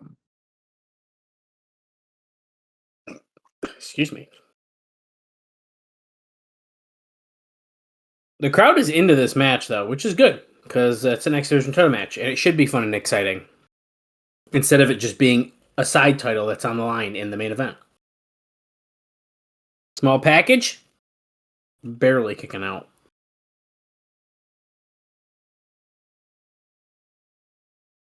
Oh boy. The rolling Germans.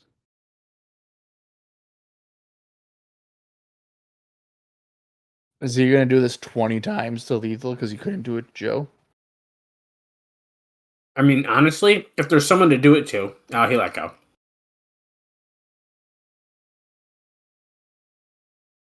Lethal powering out it too. You know, he could definitely do 20 to Senshi. And honestly, since she could probably use 20 of them. Wow. Okay. Am I wrong? I mean, I don't know about in the 2007 universe. Oh, I'm sure. He's kicking people so hard, he could use a couple. That's true. Lethal combination. Is this it? What is he doing? Go for the Going to the cover. heavens. Jay. He's really close to the corner. Ooh, yeah. Boom. No way. Holy shit. God damn Are it. you kidding me? Good near fall.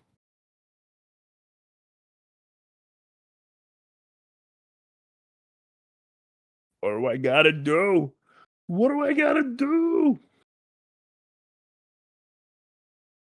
Can Lethal do it? Can he beat the X Division champion, Kurt Angle?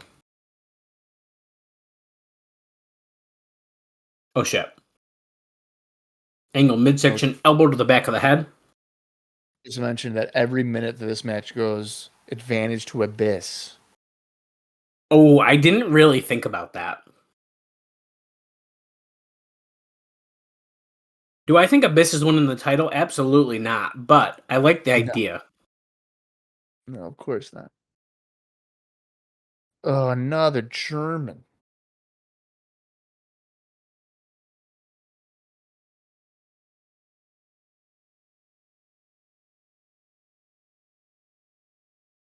Angle struggling to get to his feet, but he did it.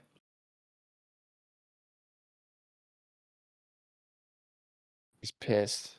Straps are down. Here we go. Olympic slam. Nope, countered. Rose through. Oh, nope. Angle with the ankle lock. Oh, shit. Oh, shit. Ow! Ow! Lethal just pinned Kurt Angle. Clean, baby. Let's go.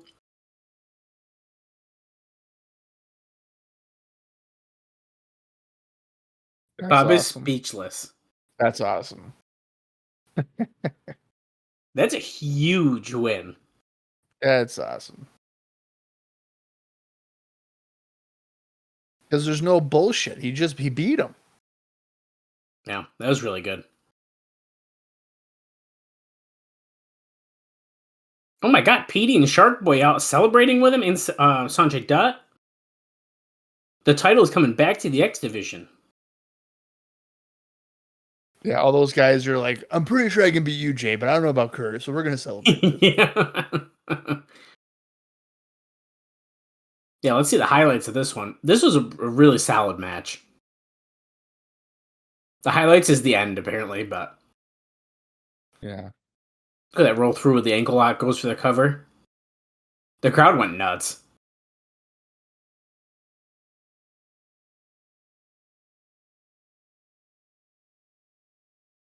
Huge win. Really good. That's really good. I'll give that 3.5. Okay. Well, since I... Did I like it more than Kaz and Roode? I think I did. So I have to go a little higher than that. So I'm going to go 3 3/4.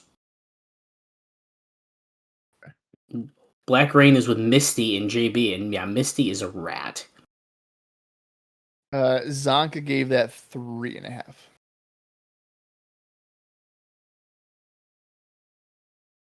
That's fair.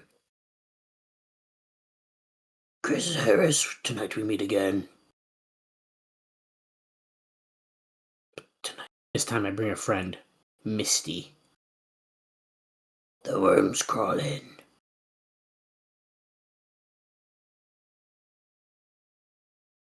In through the stomach and out through the mouth.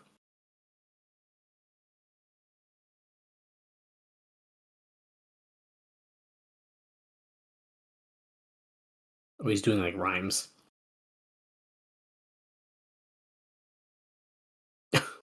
JB's face. He's got like a torture chamber off to the side here. Yeah, that was weird. Do you Okay, think that Misty the Rat is in reference to Misty Hyatt for being a rat? I doubt it. I didn't until you just said it.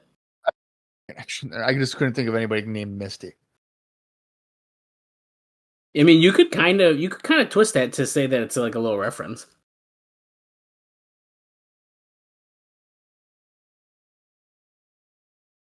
Do you think if Black Rain didn't look so corny, that this darker character could work?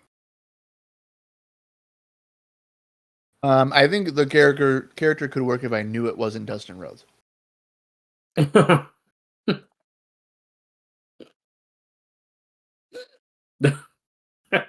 That's hilarious. That's what I think. Here comes Chris Harris. Now Harris seeking revenge after they didn't really have a match at the last pay-per-view. He kind of just got destroyed. Chris Harris got beat up real bad.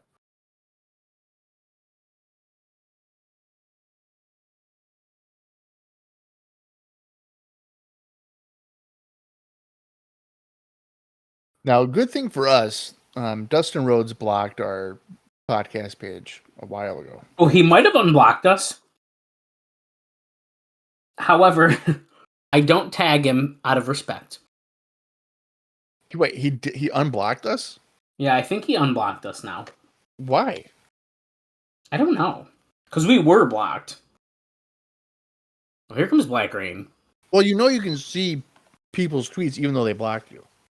Oh, hang on, I'll double check. I found out today that Matt Riddle blocked me for some reason. On like your personal page? Yeah. Okay, so I can see Dustin's page on the TNA Cross the Line podcast page, which if you don't follow it, at Cross the Line TNA. Harris, off the top to the floor, I'm going to follow Dustin and see if he blocks us again. Oh. Guess what? It probably says you're blocked. Yeah, you're blocked. Scroll up. It'll On what? say you're blocked on his page. Oh, yeah. Yeah. Okay, guys, so we're still blocked.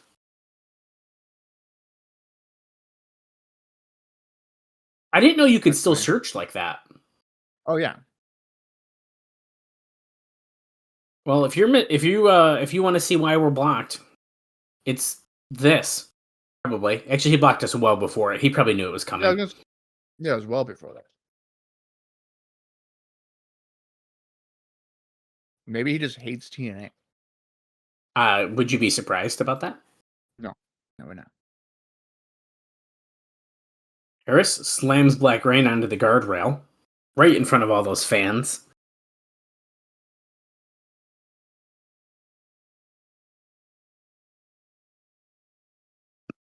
He says, Harris has been wanting to get this revenge for a long time. About 4 weeks, as a matter of fact.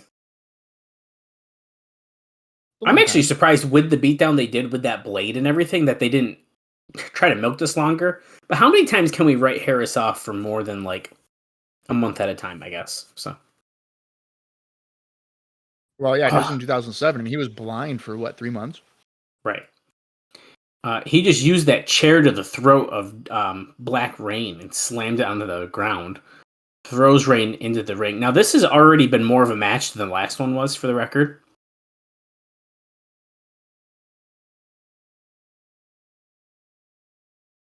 Holy you hear that?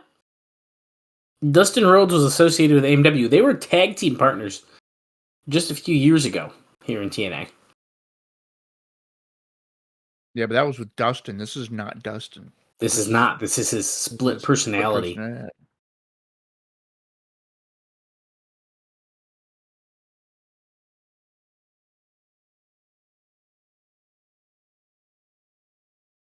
How slippery do you think the inside of the Black Rain outfit is? I don't want to know. That shit is probably so slippery. If I put that on, I'd be swimming. Well, here's the thing. He has to wear that because he's so out of shape that the jacket makes it look like he's not as out of shape as he is. Oh, I know. I know that.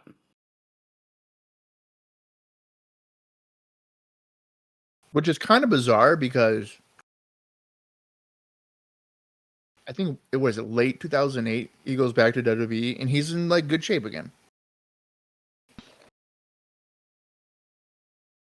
Well, does he get his shit straight by then? Is that why? Or Well, I don't know. I don't know. That's why I'm asking. Well, they might.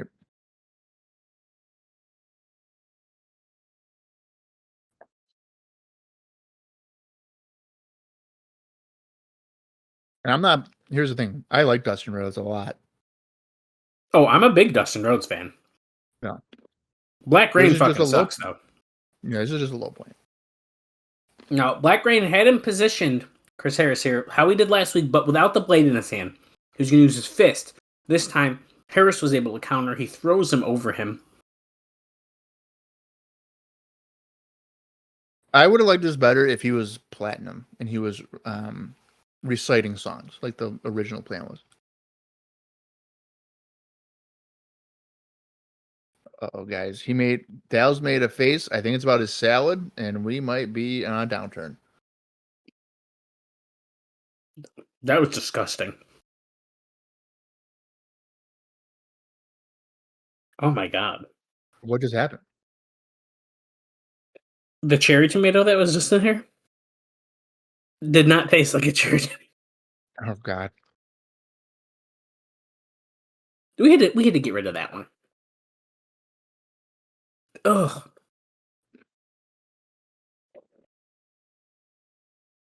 I honestly hate eating salad for dinner.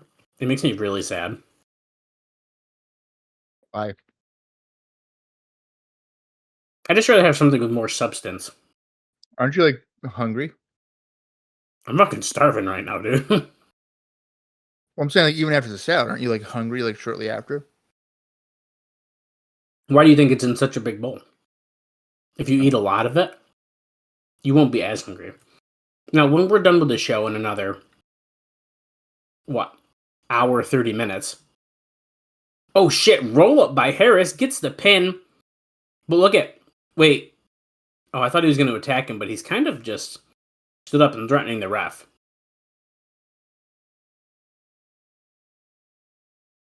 Harris takes advantage, knocks Dustin down. It's kind of acting a little bit weird.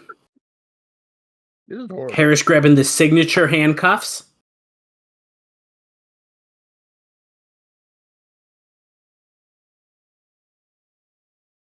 Oh, nails Black Rain in the head.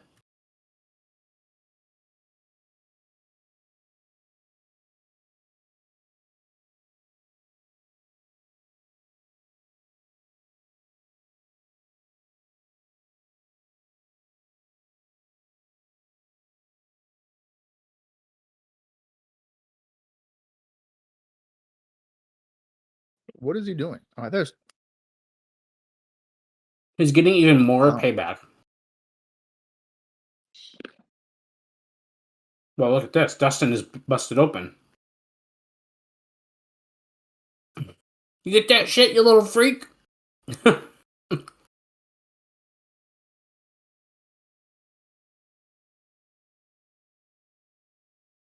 Oh. Those are Black Rain's handcuffs. Those aren't those same ones he just used in the ring. So he handcuffed Black Rain to the ring post. He's got a steel chair.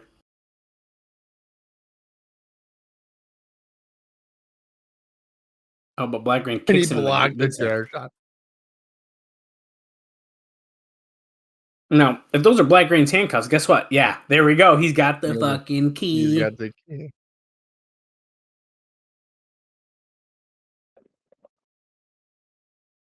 He's trying to uncuff himself. Well, he was able to. Because that key was right inside of his suit there.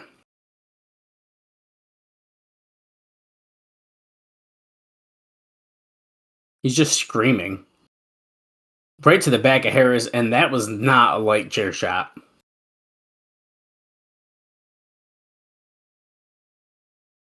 Oh no, he's got Misty. Oh no, Misty. The Arctic Fox, as he refers to Misty the Rat.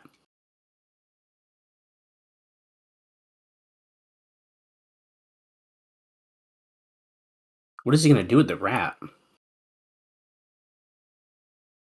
No. He's not going to do what I think he's going to do, is he? Okay. I thought he was going to put him in the tights. Oh my god, I was nervous. Dude, it's all over the face of Harris. This might be even gross. I think I would rather hit my tights in my face.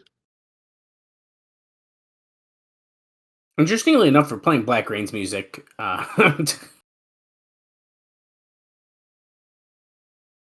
well,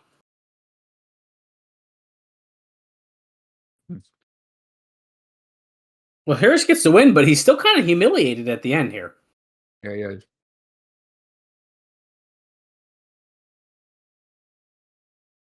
We're backstage with Christian's Coalition. Christian, Tomko with the IWGP Heavyweight Tag Team title, and AJ Styles being interviewed by Crystal.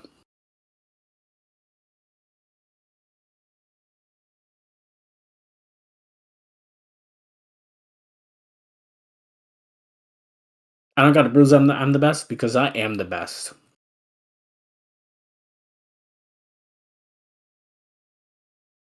Bro. Never pinned, never submitted since he's been in TNA, they say. It is a fact.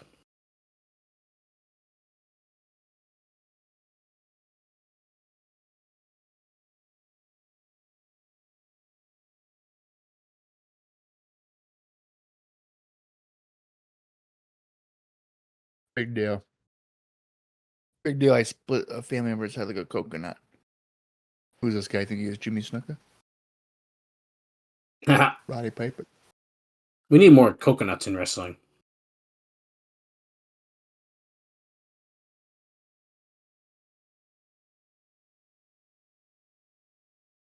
Wow, he's really insulting the tribal dancers that Samoa Joe comes out with. Yeah, he is. They don't gotta peel bananas with their feet or say swear words in different languages, and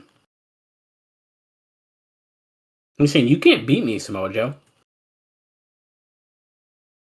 Now, is that the first time they've acknowledged that Christian's not pinned or submitted? I don't know.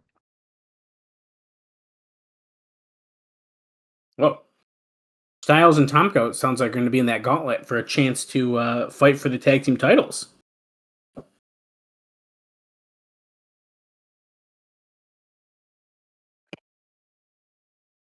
I want you guys to go out there, win big tonight, go out and win the tag team titles. AJ goes, is there anything you want me to prove?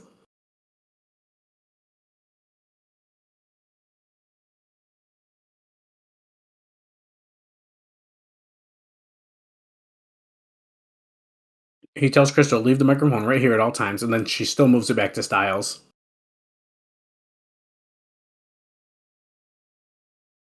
Don't worry, we're going to be champs just like our idol, which is really funny because he's got a title on his shoulder. Well, he's also being sarcastic. I know. Oh, great. The tag team gauntlet match. I can't wait. This is going to be an excellent time to finish my salad. Yeah, it is. Here comes Styles and Tomko. I also Or need to just get Styles? a drink. That's what I'm going to do. Well, I'll do it when you're done with your salad. I'll get a drink. No, go ahead. I will. I'll kick us off here. Styles coming out alone. I'm assuming it's one guy at a time from each team. Is that what it is? I thought. Oh, it has to be. It said 1 minute intervals. Oh, so this is like a Royal Rumble. Oh my God! There's 10 teams. If it's 1 minute, that means this match is Now, going at wait, least 20 before you minutes. go, Bob, I think we're about to be switching discs on our version, so you might want to wait just a second. Oh, mine switched No, seamlessly. mine just did no problem. Okay. Christopher Daniels. It looks Daniels like and AJ Styles. Oh, shoot. And it looks like Senshi's probably his partner from how he was just dressed. Well, he has to legally because a skipper. That's true. Oh, over the top rope. 60-second intervals. So we're at the last two, and then final two men. Tag team partners rejoin them for a pinfall or submission one fall match. Okay, so it's going to be a tag match. So really, this is almost a 2-for-1 kind of match here.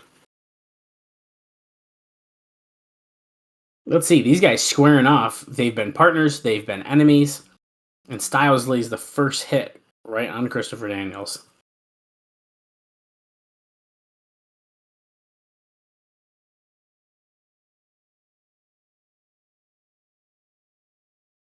Styles has control, pushed up by Daniels, up and over, coming off.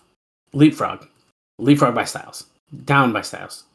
Goes for the drop kick, but Daniels held her up. These guys know each other too good. Daniels off it. There we go. Nice drop kick by AJ Styles.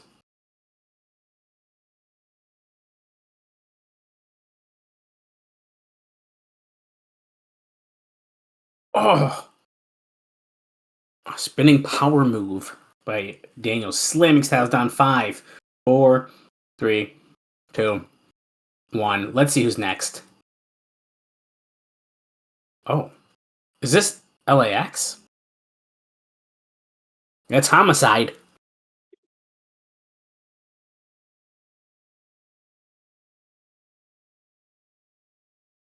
That's right, a former World Tag Team Champion. We're full of former champions right now. Almost like going after Daniels.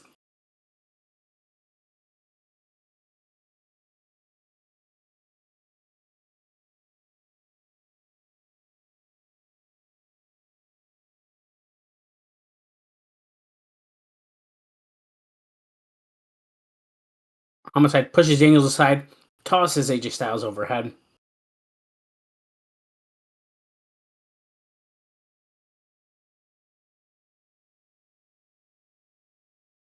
They're chanting, "Kill that gringo," to Homicide. We're at the next 10 seconds here.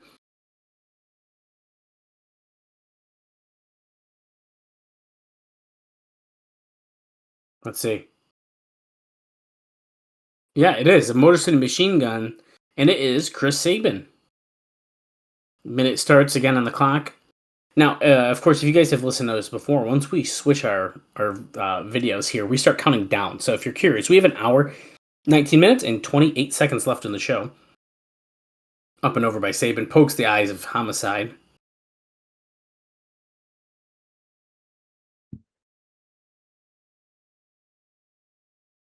We know how good Chris Sabin is. Bob is back, and he's going to be happy to know that after the Gauntlet, when there's 2 men left, there's going to be a tag team match. Gauntlet for the gold, baby. Of course there is. 13, 12, 11. This would be 10. a good four-way match right here. Styles, Homicide, Daniels, and Sabin. Hell yeah, it would. That's a great combo of guys. Oh, Serotonin? Well, it's Havoc, and there's only one other member of Serotonin, so we can guess his partner as well. No surprises in this, really, yet. Kind of just our normal guys here. I would suspect that we're going to see Eric Young and Shark Boy. We saw them at a tease before. I would have to guess Team 3D VKM.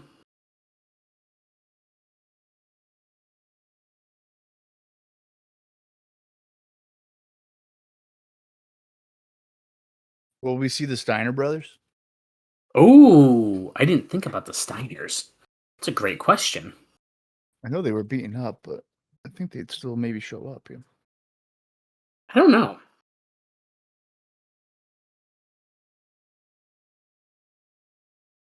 Ten, 9, 8, 7, 6, 5, 4, 3, 2, 1. Let's see. Oh, Petey. Oh, Homicide's eliminated.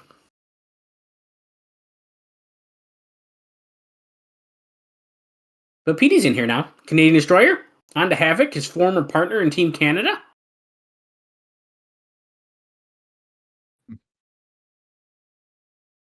So is it just over the top, or is there pinfall submissions?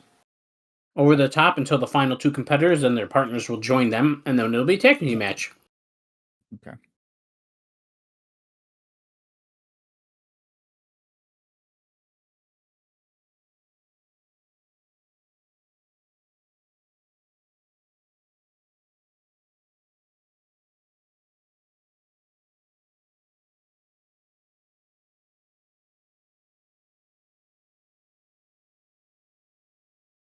Oh, caught in that tornado DDT. Sabin eliminated by Styles. Oh, Team 3D. It's Brother Devon. Brother D.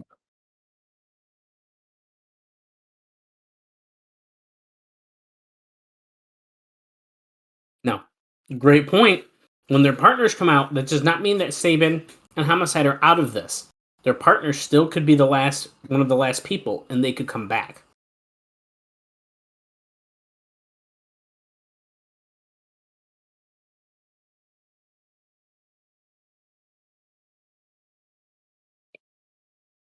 I can't believe how loud the crowd is chanting to "Let's Go Devon."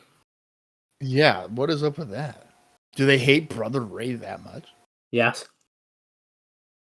And can you blame them? I mean, not really.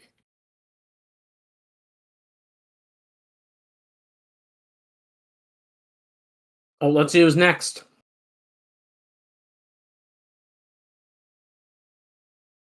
Oh, shit. Jimmy Rave returning to TNA? And Where's you notice Christy who's Hemme? with him? Representing Jimmy Rave and Lance Hoyt. That's new. Mm-hmm. He just completed a tour of Dragon Gate in Japan. This is really weird. Because, I mean, he's fresh off of Ring of Honor then. Like his run is done. Yeah, I mean, when he comes here, he's done with Ring of Honor. Really? I mean, he's like, his attire, his jacket, everything was like his Prince of Ghana gimmick. Interesting. Okay, big advantage here. Team 3D's second member has come in. Brother Ray. This is the first person that has both members of the team in the ring.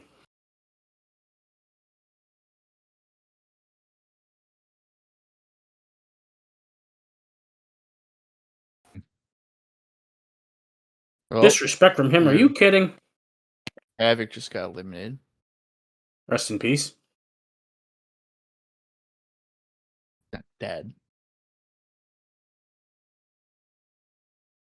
You're right, his partner could save him.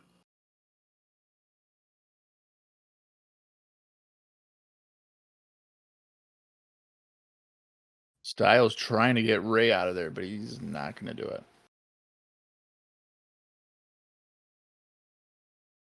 3, 2, 1. Who's going next? Hey, Raven. it's Raven.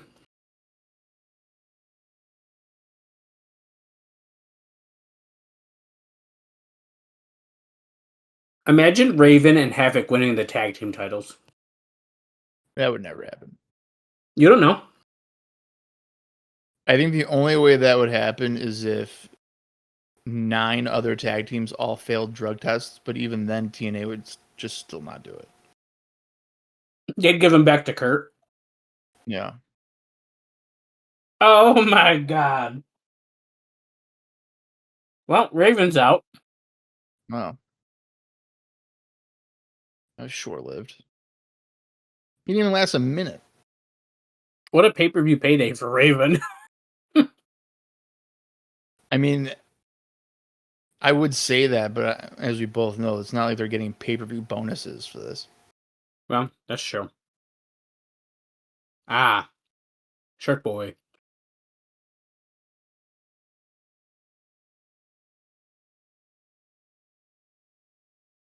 I like that. Every year, once in a while, AEW will bring Shark Boy in for a commercial for the Shark Week ads, and like randomly Shark Boy will just be on my TV, and it really throws me off.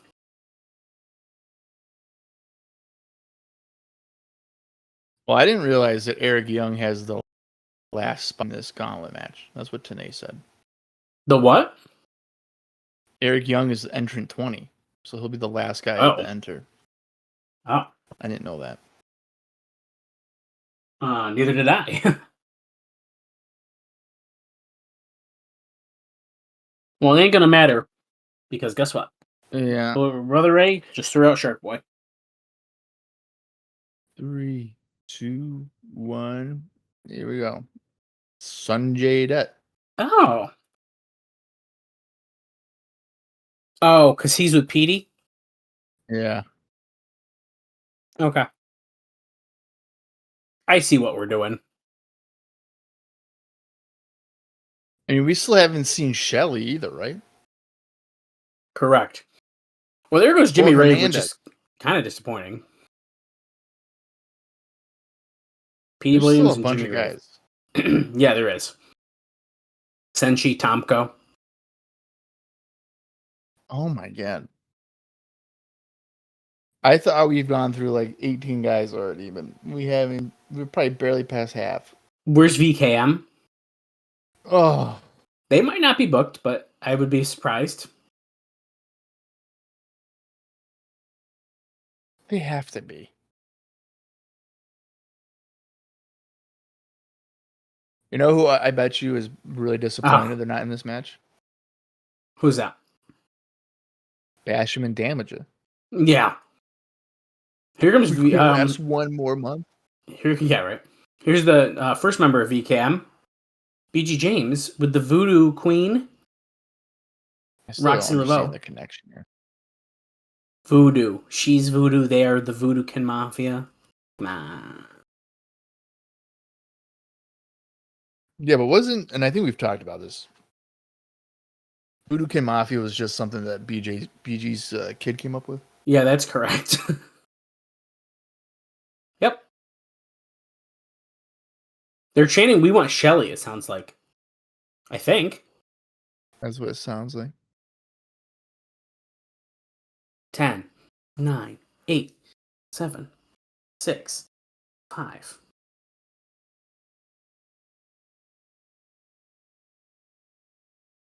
Oh, nope. It's Hernandez. Pop. Pop, pop, pop, pop. Oh, he's going right after Brother Ray, but Brother Ray ran to the corner.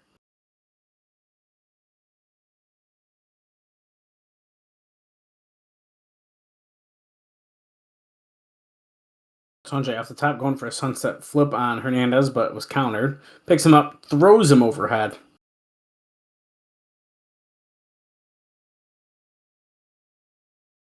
Uh-oh. Styles gets picked up. Is he butter toss out of the ring? No, he countered that one.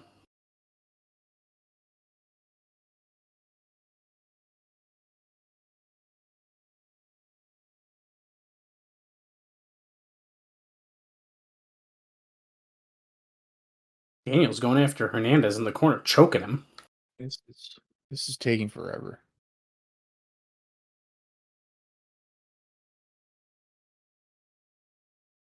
Oh, Tomko. The best theme music in the biz. I don't know about that, but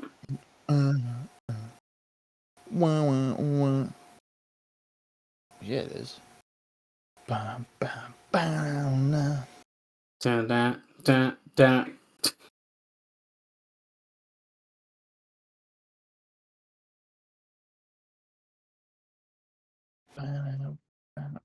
What? Oof. Oh. Ugh. Oh my God, Brother Ray also eliminated. What? So both members of Team 3D are out.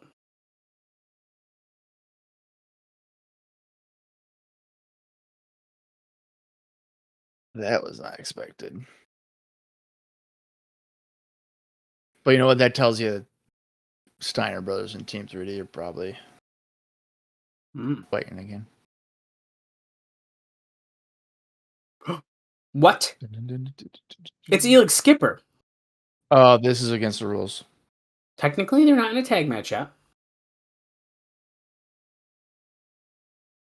I mean, I guess you're right, but in a weird This is way, illegal. they're technically breaking the rule here.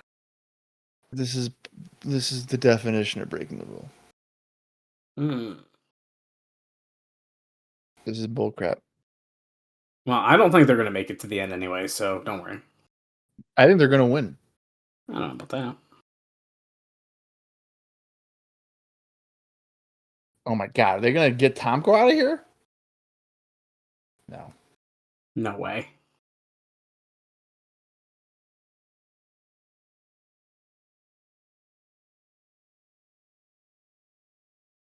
Oh.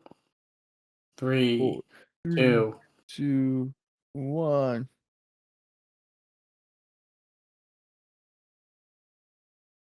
Hey, Alex Shelley, let's go. Delayed music there.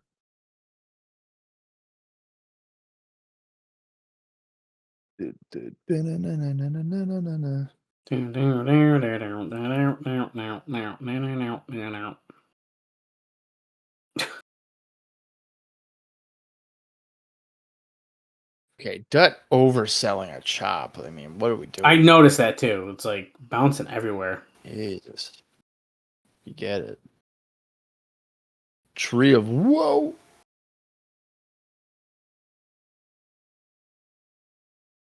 And BG getting thrown out, and I bet you his partner's about to come in. I was going to say we need Kip.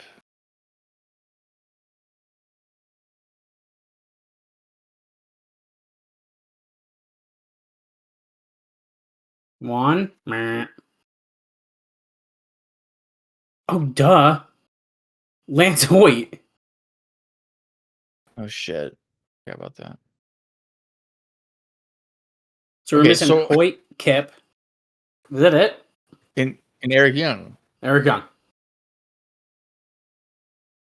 There can't be this. I'm telling you, Dallas. I feel like 35 guys have came out right now.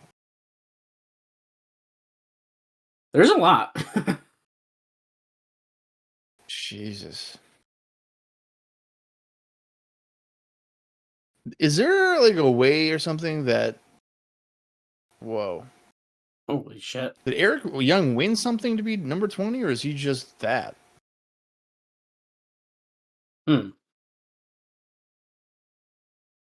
Well, I guess I don't really know the answer to that.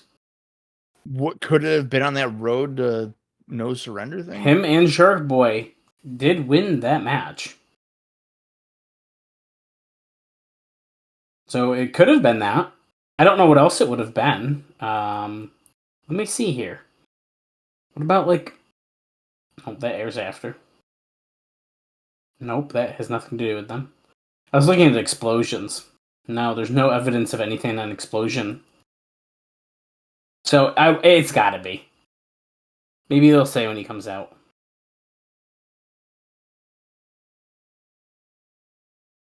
Good night, Sanjay. He's out. So that team's officially out of this.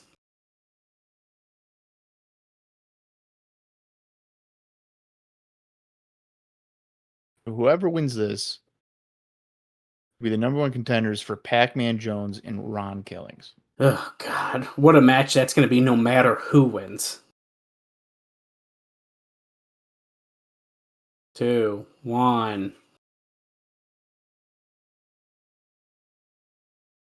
Your final participant. It's Finally. Showtime Ariane. Wait, Bob. Eric Young's going to win. What? He's going to win. Why? He needs to get his revenge against Pac-Man. Got the autograph. Got beat up by Killings.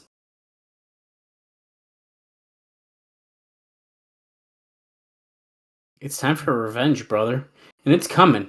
Because Eric Young, my dude, is bound for glory. I don't think so, dude. I think that LAX is going to win this just so that they can have gunshots play in the arena. I think And they Pacman can Jones be like, is plenty. is that LAX or is that Pacman Jones? We don't He's know. plenty familiar with that. Pacman Jones. Oh, look at Hernandez this, the and heavy Tomko. hitters. Yeah. Not Pacman. Tomko and Hernandez going at it. But Hernandez pops Tomko right up on that top rope. Is he going to eliminate him?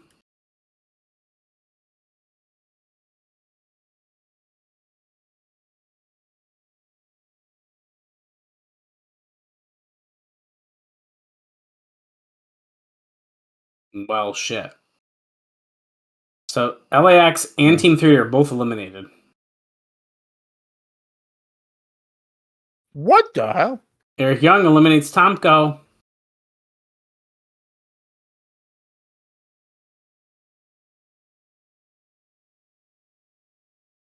This is getting very fishy.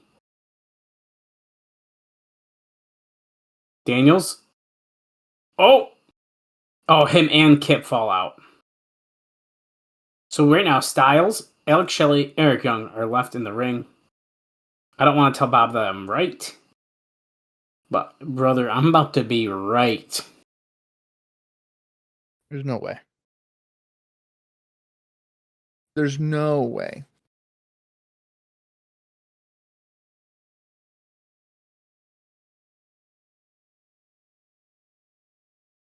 Oh, they're both trying to make an alliance with Eric Young.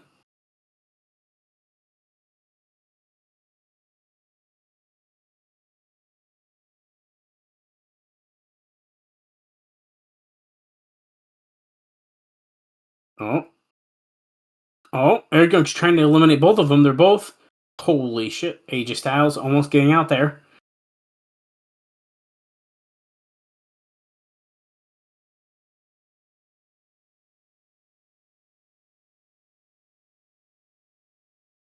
Oh, Styles out on the apron with Eric Young.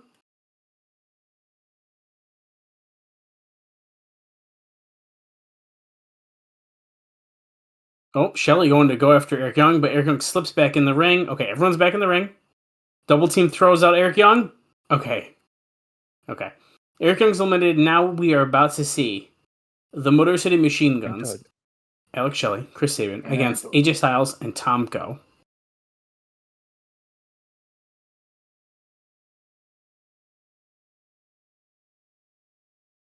Tomko. I mean, I think it's pretty obvious who's going to win this one. Yes, the Machine Guns. Yeah. And that's how I know that's not going to happen. What do you mean? They're on a winning streak. They did not just lose to VKM in under 4 minutes. Maybe even under 2 minutes. On Impact. It did not just happen.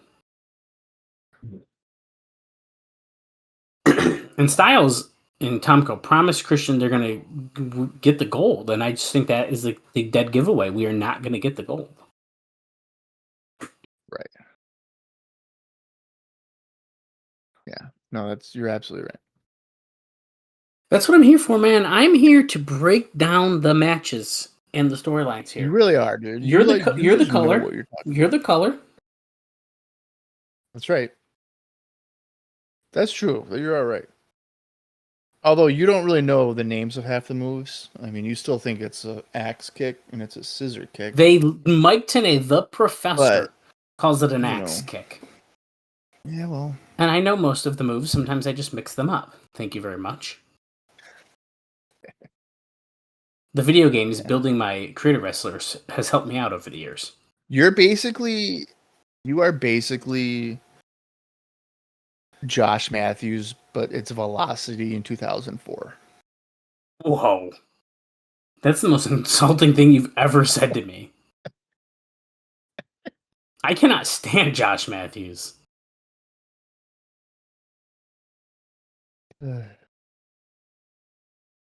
Correct myself up.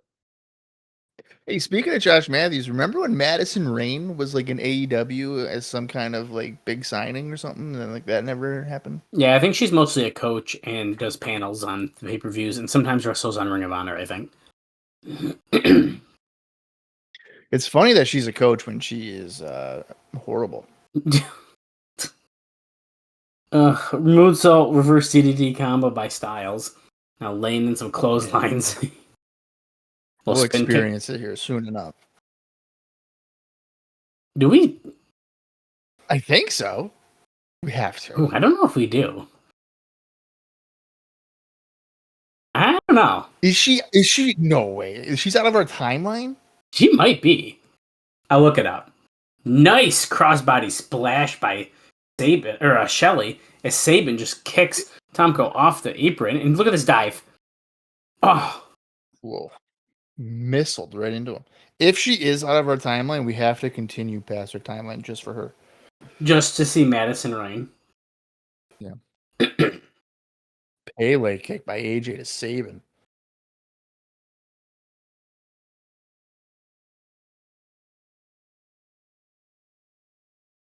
Roll through. Holy shit! What a tights grab.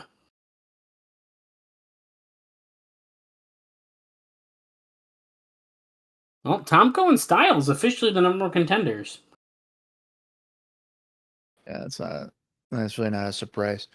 I'm gonna give that a star because it took fucking forever. Holy shit! I mean, I hated that. I hate these things, man. When it just took forever. I thought when it was entrant number 9 that we were on 17. I'm gonna give it 2. Dude, that's great. You're nuts. The end match was good, and I thought it was exciting to see who's coming in. That's my reasonings. So technically, Bob, yeah, she is not out of our timeline. Okay, I didn't think so. Samoa Joe is with members of his family, aka the guys who spin fire during his entrance. They get beat up. I don't know if I did all this, but Zonka gave Machismo and Angle 3.5. I think maybe you might have said that, but good to know. And then Harrison Rain got half a star. Oh wait, we didn't rate that one. Well, I'll give it half a star too. Oof. I'll give it a star. Why not? Okay, and I'm giving this Gauntlet a star. You gave it 2 stars. Zonka gave it 2.5. See, it was not bad. It was not bad. Dude, that took forever. Taking forever doesn't make it bad, though, Bob. Yes, it does. If it feels like it's taking forever, that's not typically. I don't think it did. I was feeling good. Now, I knew before that match started that it was at least 28 minutes long, and that's because I saw the YouTube video. So I didn't want to tell you that, but I knew how long it was. Well, I knew when after it was a minute after every guy, like that's at least 20 minutes. Right, and then they had the other match after. Yeah. That's tough. Well, we are on our final 2 matches of the night. We have 53 minutes and 51 seconds remaining in the show. Next up, it's Samoa Joe against Christian Cage. And then finally, it's going to be Kurt Angle versus Abyss for the title. I have a prediction. We've been hearing the rumors. I think the new monster is coming tonight. Really?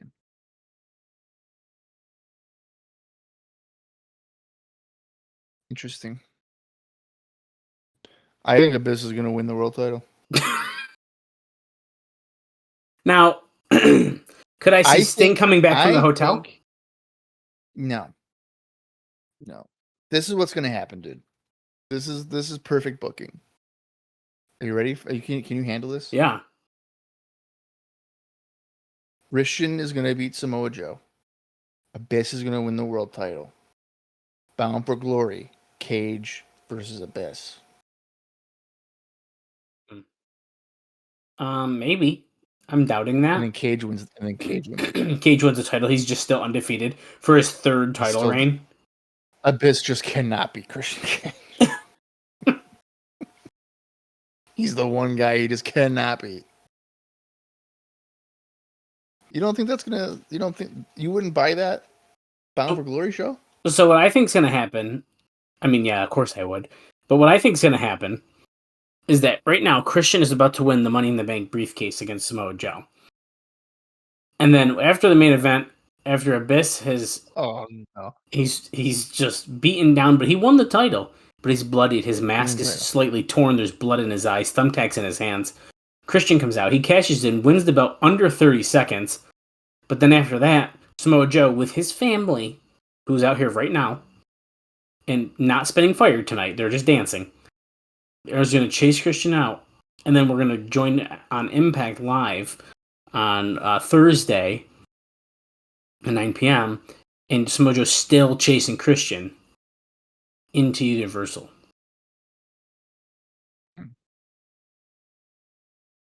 That checks out. And then Gumby is going to chase him out of the park, back in the Impact Zone, where then Scooby-Doo is waiting in the ring. But you didn't see it coming. He's got a sledgehammer in his boot, and then he hits Christian Cage with the title. Similar to how Samoa Joe and Christian Cage are immediately going at it at the bell rings, and then he's going to pin him for the title. And we are going to go into Bound for Glory, Scooby-Doo as the TNA World Heavyweight Champion. I wish that you were hired as a creative writer for TNA and you pitched that, and then how quickly you would get escorted off the premises. No, they do it. That for me, they would do it. They know I'm a fan. They know. Like, who? We gotta get Scooby-Doo. How do we do that? And you'd be like, animation. Animation. Be perfect. Samoa Joe's beating Christian's ass right now. He's already given him a face wash in the corner. But that feels good on his nose. How do you like that, Christian Cage? Take this to your coalition. Yeah, sure it doesn't look very comfortable. I was going to give him that much. Coming off the rope, there's a big one. I think the moves I would least like are that, and then I've said this before, is that when they go for a cover and they rub their forearm in their faces. Oh, yeah. What about this one? That's just not happening. Swing against the guardrail. No, that's not. I wouldn't even feel that one. I'd be unconscious. What about a stink face, but on a bad night? Not that he ain't smelling it good for you. He forgot to wipe. Like Rikishi doing it? Yeah. Why not? I don't know. Is there ever really a good night for that? I heard he will clean it up nice and good for you if he likes you. I read that once. I've heard that. We're Braun outside the ring here. Samoa Joe trying to get back into the ring. Irish whip. Can you just into the guardrail? I thought it was going to go into the steps. The most money that Rikishi made in his whole career was based off of him rubbing his ass in people's faces. Yeah, and he thinks that he's some hot shit right now. Still on his little podcast. No. Rikishi has a podcast? Yeah, and do you think I listened to it? No. I didn't even know you had a podcast. Name a wrestler. I bet you they have a fucking podcast. A retired wrestler. Diamond Dallas Page. You know, okay. He might, because of the DDPY stuff. He might actually do something. Fuck. Okay. Jake Roberts? Yup. Undertaker? Yup. Yeah, he does. Shit. Sting. Not yet. You wait till Conrad gets into hold of him. You're right. Welcome back. Hey, it's your Conrad Thompson, and I'm with Steve Borden, and here we are with Behind the Paint. No, okay. I was gonna say it's Showtime with Steve Borden. It's Showtime. There you go. Behind the Paint, though. Yeah, you're right.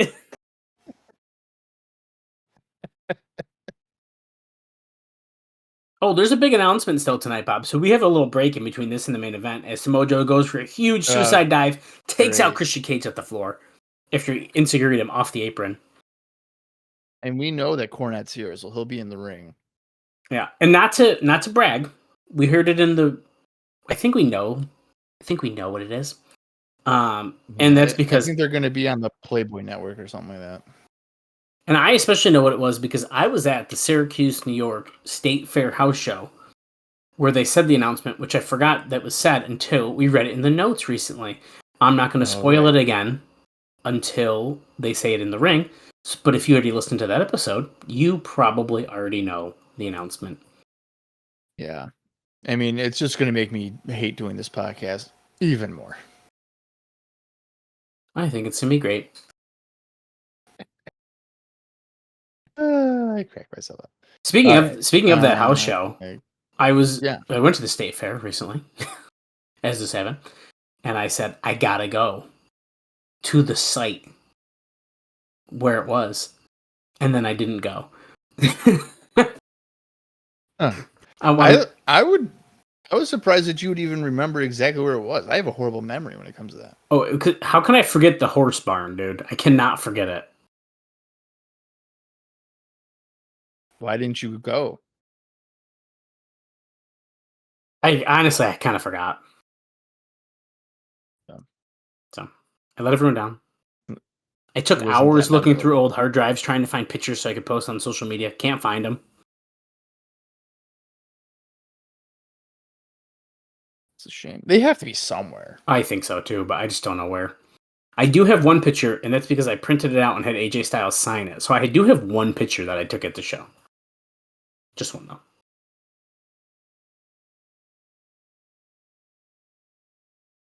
These guys are hitting each other pretty good tonight. I think there's a little animosity. That was a pretty good elbow. Right in the face. These two work together pretty good, I think.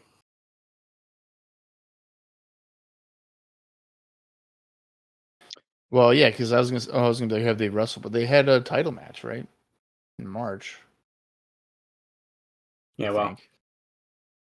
Right? Destination X? Destination X, let me see. Yeah, it had to have been. Yeah, because Christian was definitely champion. Yes, that's the one. Yeah, that was good.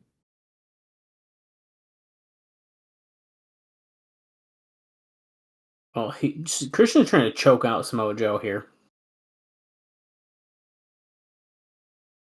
Oh, Samoa Joe picked him up, slams him down onto his back. There's nowhere for Christian to be, but in between himself, Samoa Joe, and the mat.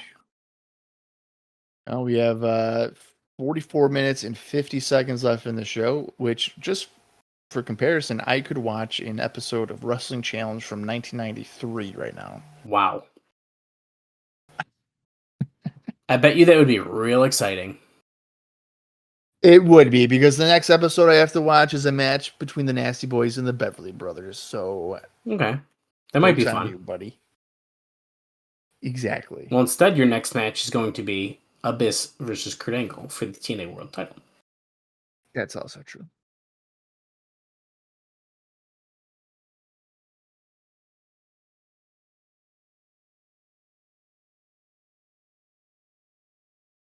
His hands in his mouth, being cocky. Rudy Charles pulls Christian off of Samoa Joe. He's tied up in the ropes.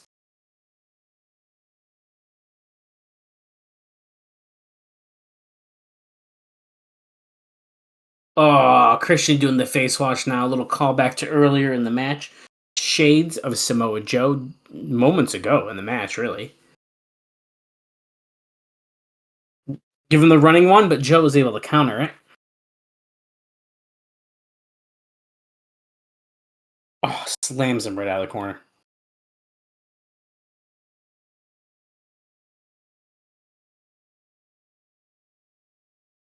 Joe. Joe is just exhausted. I can't believe what's happening. What? This match, it's crazy. It's so shocking.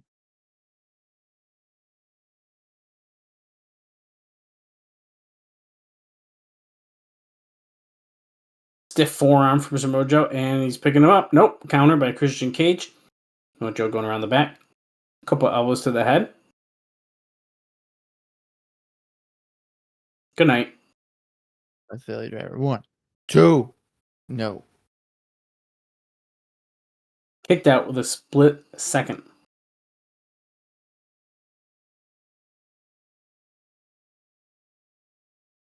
Samoa Joe out here catching his breath. He's exhausted. He's ready to go.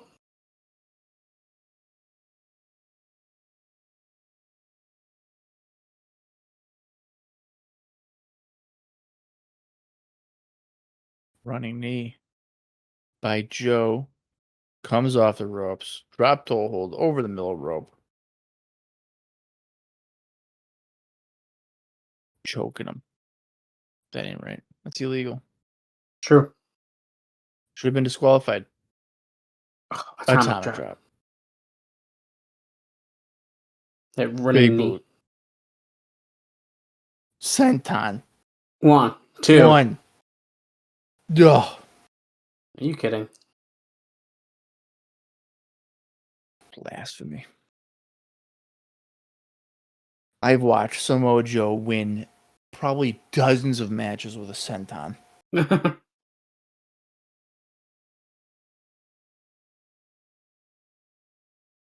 I was just thinking that. He always is winning with the senton. Always. Oh, unprettier by Christian. Let's see. Is he going to hit it? This is trademark. Nope. Samoa Joe pushes him off. Elbow by Christian. Slams Samoa Joe from the back of his head.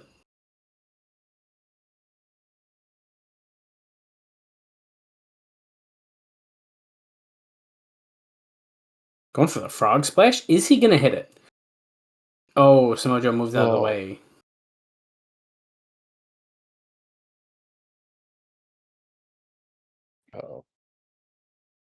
Oh, big powerbomb by Joe. That's a kick out, and Samoa Joe turns it around. STF. Hustle, loyalty, respect, guys. No, that's the STFU. Oh. Whoops. John Cena sucks. Oh, that's funny. Chanting. That's really funny. By 2007, I'm way over him too, so I get it. Oh, for sure. Yeah, 2007 is probably real bad. I was over him in 2006. And he had good matches still. But... yeah. Yeah, but he just won everything. He never lost the fucking titles. I was sick of it. That's not true. He lost to Edge. Well. For like 3 weeks. Okay. Thank you. Oh, Muscle Buster. Is he going to hit it? This could be it. No, Christian countered. Ducks the clothesline. Comes back, but he gets hit with a power slam. Goes for the cover. 1. Joe's won with this. Oh my god, he can't believe it. I think so. He knows he pinned Scott Steiner with that move. That's literally right. He just looked at Rudy Charles and he was like, dude, I beat the big bad booty daddy with this. Now the difference is Scott Steiner is winded easier. Christian is leaner. He's faster. Pound for pound, maybe even a stronger performer. That's true. You're not wrong. And Christian was going up to the top rope, and Samoa Joe decided to stop him, and then almost just dropped him onto the floor.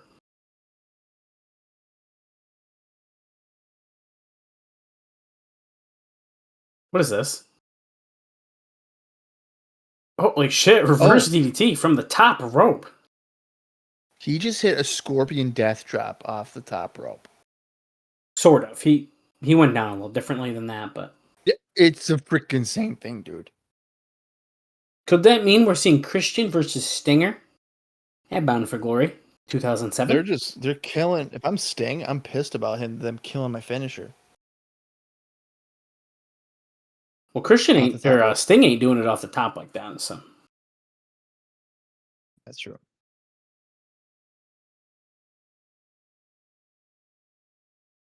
Christian sensing he's going to finish off Joe here.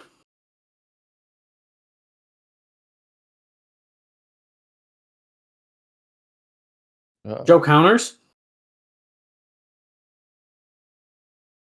Got the choke. You got him. The Coquina clutch? No. No.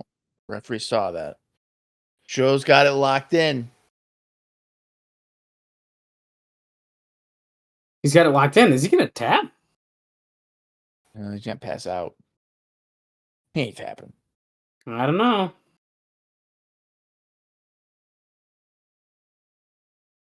Christian's dead. No. Oh, he got the rope.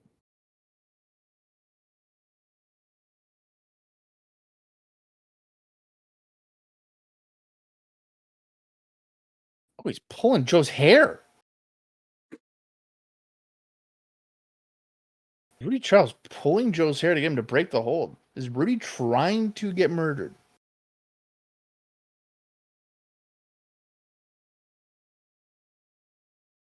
Let's do it again. Rudy. That's a $10,000 fine. Well, Samoa Joe just hit a Samoan drop on Rudy Charles. Rudy Charles was 28 years old. I don't think that's even accurate.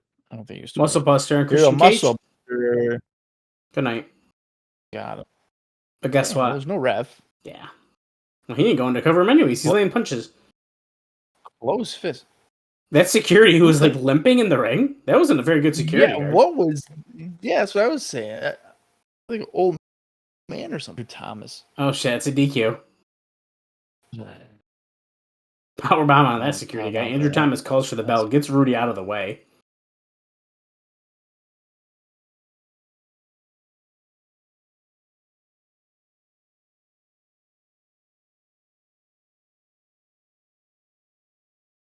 Jeez.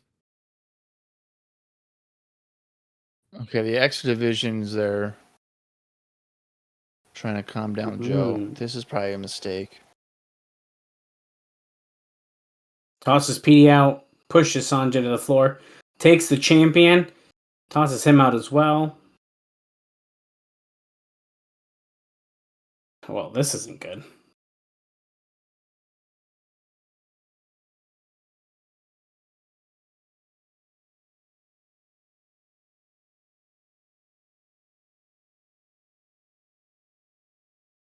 Oh, Samoa Joe hanging Christian with the shirt. Hangman's Horror match. Wait, here comes Jim Cornette and Matt Morgan. Oh shit, he's grabbing Samoa Joe from around the neck, throws him off. dude. Whoa.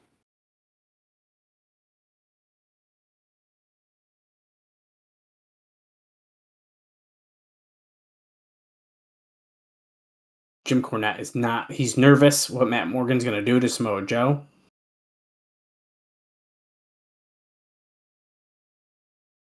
He's the man who physically pulled Samoa Joe off. Samoa Joe is not happy about it. Cornette's like, come on, think about it.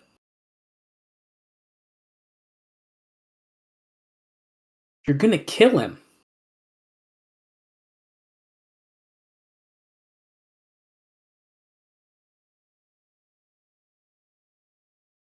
Gone too far. Oh, he's flipping off Matt Morgan. The one gun salute for Matt Morgan. Oh, and one for Cornette.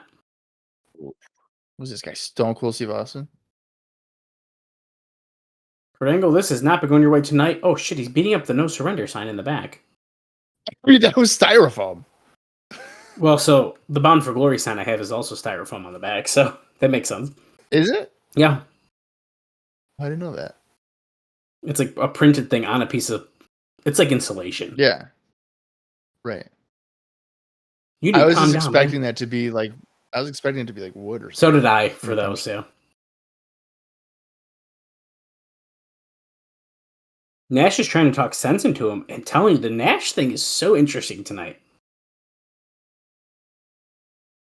You don't know what it feels like, so back off, Kevin. You got enough problems for tonight. You don't need to add me to the list.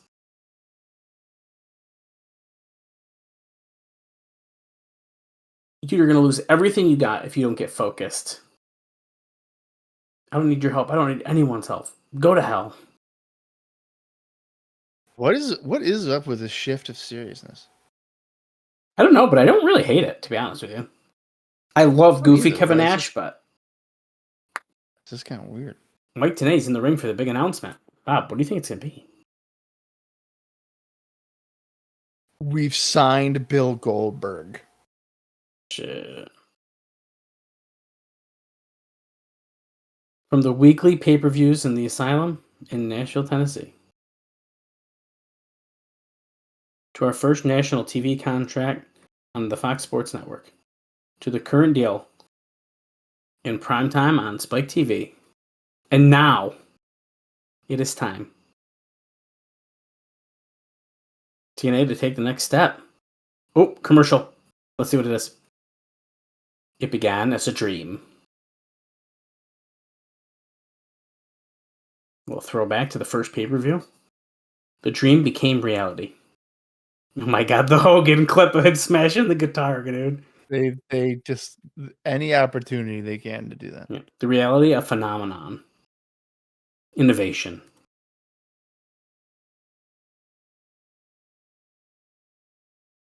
Elevation. Showing a lot of crazy bumps here. They're not going to Total? show Skipper walk in the cage. Are you kidding me? Right. Total adrenaline. Twice the action. We got a second show. 2 times the electricity. Double the TNA. It's going to be explosion going primetime. On October 4th. Wow! We're going 2 hours, Bob. Fuck.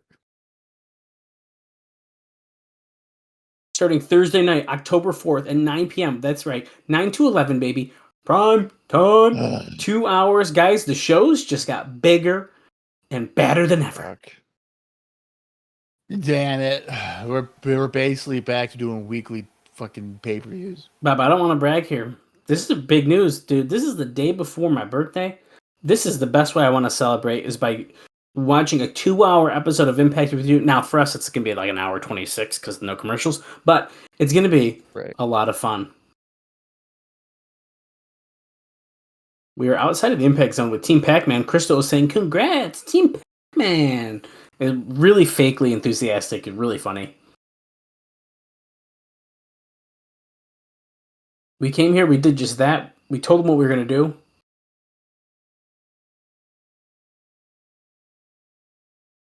Now, Pac-Man did nothing as a reminder in that match.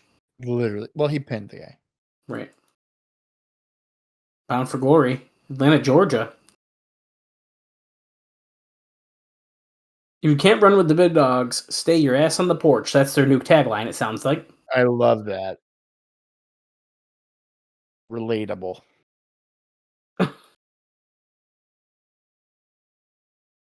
We have one more match left, and we have 29 minutes and 39 seconds remaining in the show. We're seeing a recap of Kurt Angle's downfall throughout the night here. That's what I want to see is Abyss wrestling for 25 minutes. This is a perfect show. 10 out of 10. I will say, so far, I might be enjoying this more than Hard Justice. I think I'm easily. Oh, before we get further, Bob, what do you want to give Samoa Joe and Christian Cage? I can give that 3. I was also giving it 3. I mean, you just look at the star ratings, dude. We're way higher than Hard Justice. Okay. Zonka gave it 3.5. Yeah, it was pretty hard hitting and stuff. I did enjoy it. Yeah, cheap finish though, but that's to be expected. They're probably going to fight again at Bound for Glory. Right. I mean, if you're going to have Christian lose his undefeated streak, you're not doing it at a secondary pay-per-view. You can just do it at your WrestleMania. Now, just as a reference point, Hard Justice last month, we only gave 2 matches 3 or higher stars. We're already at 3 matches on this show, and we still got the main event to go. So, I mean, we're definitely liking it. What did I give? Where did I give a overall for Hard Justice? Was I in the middle? Hang on, I can pull that up right now. I gotta open up a different thing quick.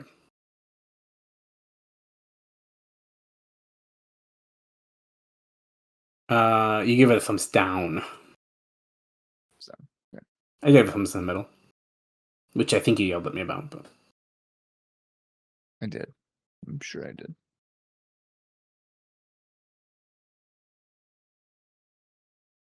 This one's for the gold. Tail of the tape here. 6'8" Abyss, 350, 5 years pro. 6'1" Kurt Angle, 235, 9 years pro. Angle, trifecta, step 3. Now, step 1 and 2 failed. So the trifecta is not happening, but this is the last one. Mitchell blurs Abyss's focus. That's right.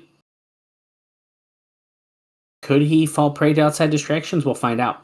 Now we have power versus technique. Of course, these guys are two very different wrestlers. Abyss is a brawler, more hardcore style, and Kurt Angle is definitely a tactician. Yeah. Wow, wow, wow. Big sign in the view here. Beware James Mitchell as the monster Abyss makes his way out.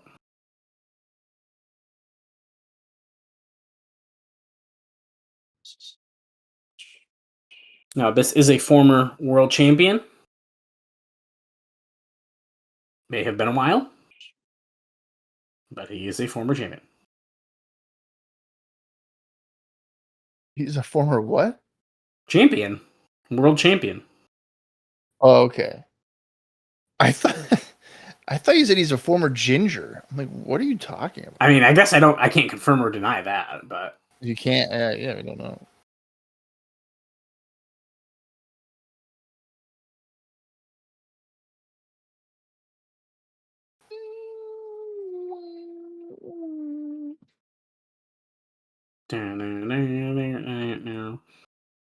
Kurt Angle coming out here with both of his heavyweight titles. That's right. The TNA World Heavyweight title, which is on the line, and the one that's not on the line, the IWGP Heavyweight title.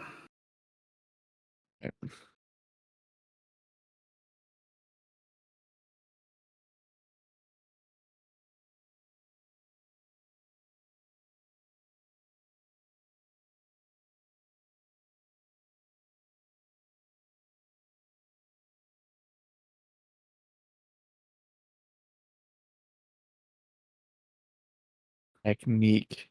Kurt Angle's going to use technique to try and defeat Abyss. Suplexes.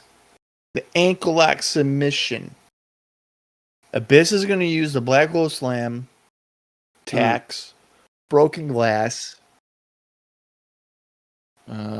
Screams. There better be glass That's and right about it. thumbtacks.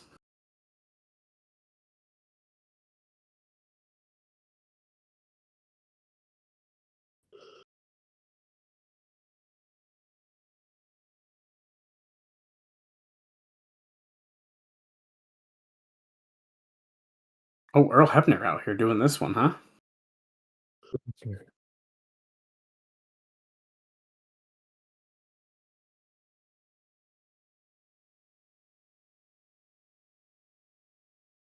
It's time for the main event. Let's go. I hate these boxing. I know you do. I don't know why.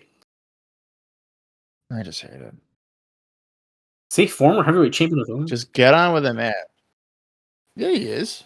I know they're saying it. I'm just repeating. Oh, they're No, questioning I was it. just repeating what he said.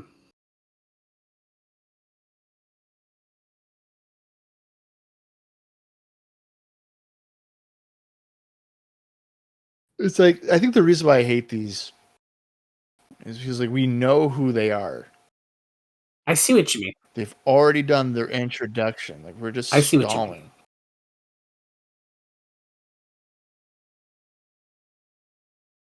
Like, this would never happen like a football game, right? They're not going to be like coming throughout the tunnel and then each player gets their own. Here's Patrick Mahomes. No, they're not going to do that because not everyone knows who Okay. they are and no one cares.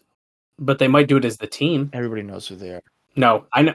Everybody knows Nope. who they are. It's not true. This was just discussed recently with some friends.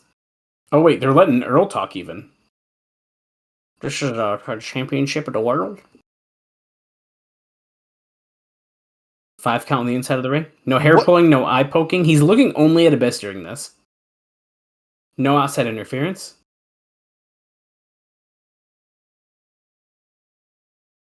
That sounds like someone's about to outside interfere, does it not? For sure. Is it Sting or Karen? Which one do you think it's going to be?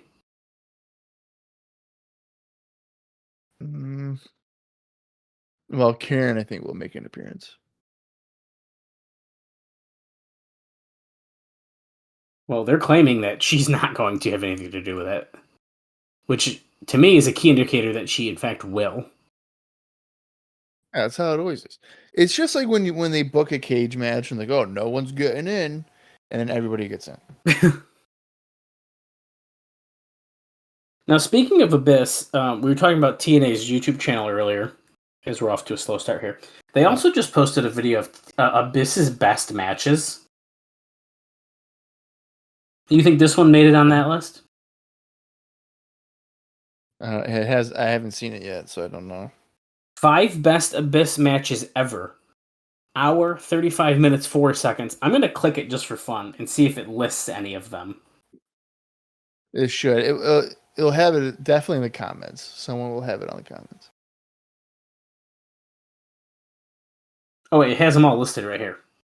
Okay. Unleashed TNA's. You want me to guess? Yeah, actually, yeah, why not? Okay. His best matches. All right. Sabu and a barbed wire. No real barbed wire. Yeah, that's one of them. Yes, it is. One of these might be out of our timeline. I could be wrong about that, though. Bound for Glory 2005, the 4-way. I don't have the date listed here. Could you which one is that? It's Abyss, Oh, is that the Monsters Ball? Jeff Hardy. Yeah, Jeff Hardy's in it. Sabu. No, not that particular one.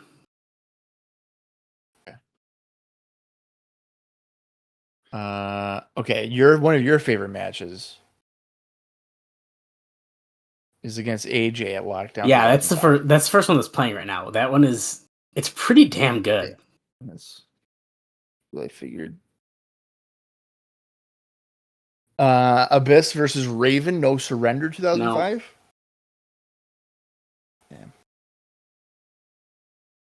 Yeah. Abyss versus Christian Cage, Sacrifice 2006. No. TLC. Okay, so I'm gonna say one of them is out of our time. Well, not out of our timeline. We haven't seen it yet. I'm gonna say that. We haven't seen. So I don't know if we want to say. If we want to say it, we can.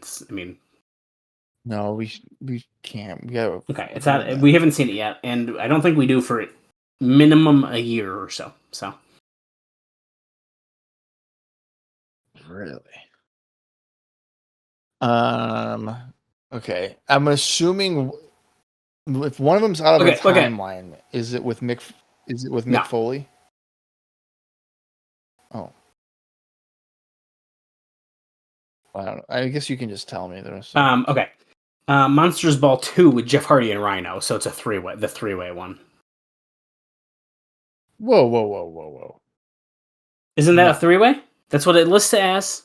No. Is that the one you mentioned? That's incorrect. That's what I mentioned. I said Bound for Glory 2005. That's stupid. Why do they list it like that? There's more than 3 people in that. Well, I lied to you then. Look it up. No, you're right. I know you're right. That's why I'm annoyed right now. It has to be, right? Right? I'm going to look it up. Okay.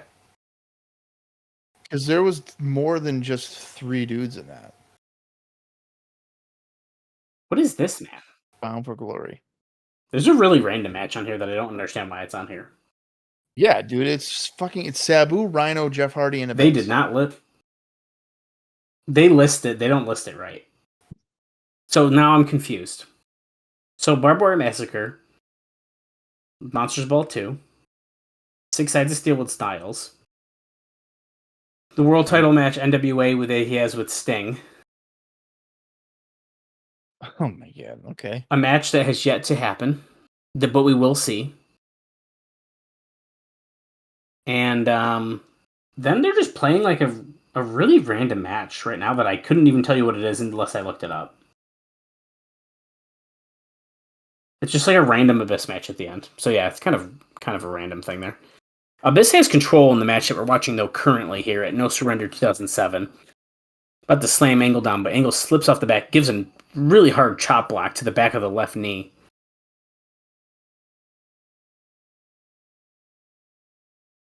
And you said they just uploaded that video? Yeah, it was uploaded 1 day ago as of this recording. And apparently they wrote the description wrong. I feel like I see what they were trying to do now that I reread it again. Because it says, unleash TNA's most destructive force, the Monster Abyss, in this compilation of his 5 most brutal and chaotic matches from the golden era of hardcore wrestling. Witness pure carnage as Abyss wages war in the infamous Barbed Wire Massacre against Sabu and the legendary Monsters Ball 2 with Jeff Hardy and Rhino. See, so they don't mention him in... They don't mention Sabu twice. Yeah, that's where I just got confused. I thought that's what the one that you said, I was like, that one's definitely the best one. So I was very confused, and apparently it's because it is, but the way I was reading it was confusing. Yeah, no, is that the title or just the description? This is the description. Like the video description. The title is just 5 best Abyss matches ever.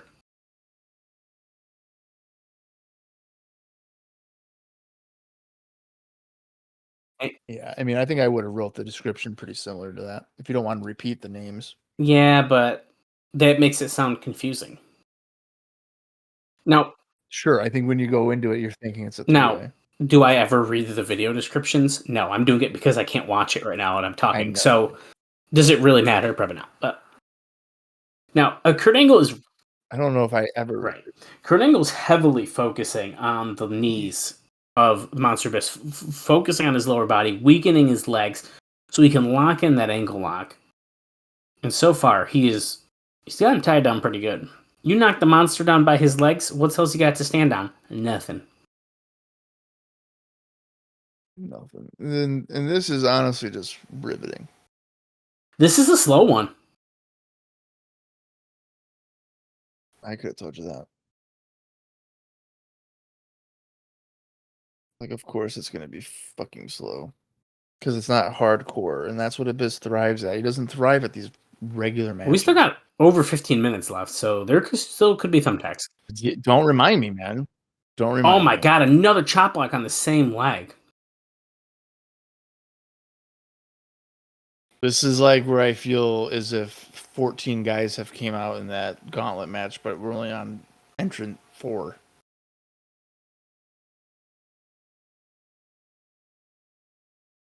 See, that's the one negative for Abyss, and for a lot of these hardcore guys, or tag teams even, is that when you're programmed into seeing them in just really hardcore matches or brawls, right? That's the expectation every time, and unfortunately, that just can't be something every single time if they want to be a main event world champion, I guess. No, I know what you mean. Look at him working these legs, dude. He's gonna rip his leg off. Like, I think that Mick Foley is an exception to that, because like, he was able to have good matches without a strong hardcore aspect to it. I mean, his matches like his Mankind or whatever. Yeah, I think that's like he would usually have pretty good brawls. Who else do you think is a Sabu? Yeah, but you think... I don't feel like I've only ever seen Sabu matches where weapons are involved. Well, there's a difference between weapons involved and a hardcore match. Okay, but that's a difference between being able to be also just like a good match like this. Like, I don't think Sabu can thrive as well in a match just like this unless he pulls a chair out and jumps off of it. Which is fine. I mean, that's probably fairly accurate, I guess. Yeah, I mean, Sabu certainly excels when he has props to work with. But it's also what you want to see when you see Sabu. That's like, it's kind of one of those things too, you know? That's very accurate.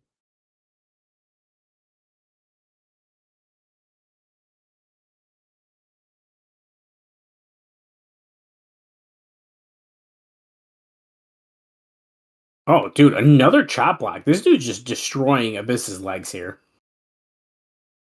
storytelling. That's right. Because you know what? If he takes out the legs, he can't do the Black Hole Slam. I mean, that's a fair point, honestly. Well, while this match is still slow, I wanted to mention this. I'm sure you saw it. I saw this around August 30th. Kurt Angle was on Mic Check with Mr. Anderson, another wrestler who's got a podcast. And there's a quote about his time in TNA. He says, Kurt Angle says, quote, "I never thought in a million years WWE would even partner or ever partner up with TNA. And the thing is, the reason why I love it is because I know eventually WWE is going to buy the TNA library, and WWE will then own all of the Kurt Angle footage from TNA. WWE fans are going to be able to have access to it. I'll tell you right now, I had a much better career in TNA than I did in WWE, and I was there a lot longer too. Most of my career was in TNA, and a lot of WWE fans didn't see me. Now I have the opportunity for the fans to see me compete and perform in TNA."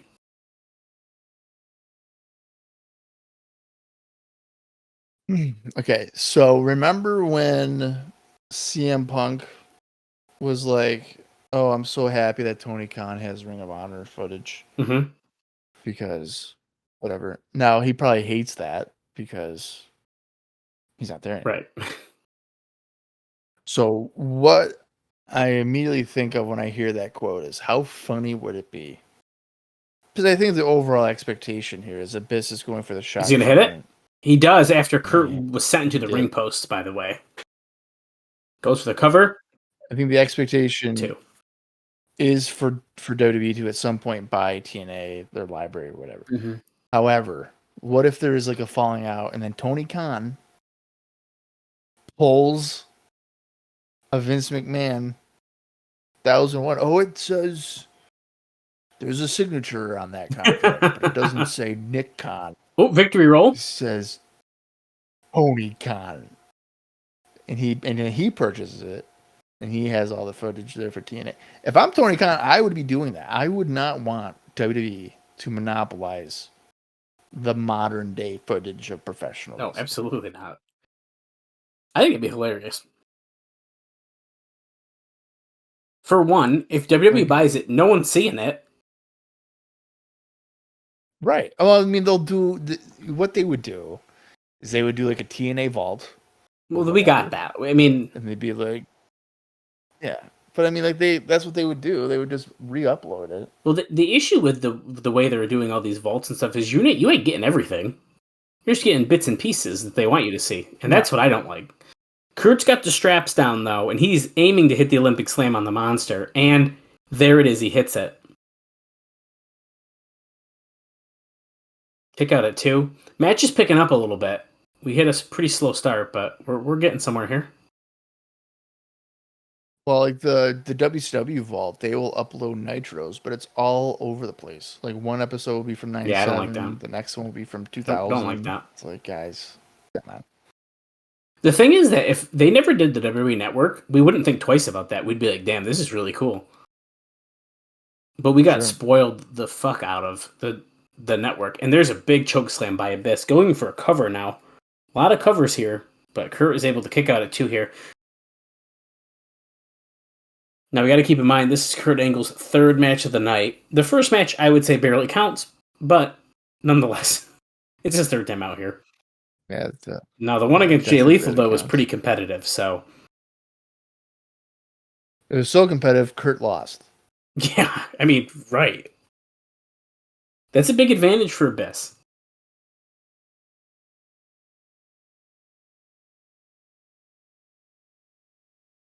Strong suplex by the monster. Kurt was able to slip out, coming off the rope. Another chop block. We got a football tackle. Yeah, I mean, he threw himself into the knee of Abyss. I feel like I haven't seen Kurt work a limb this aggressively. He's really trying to keep Abyss off his feet.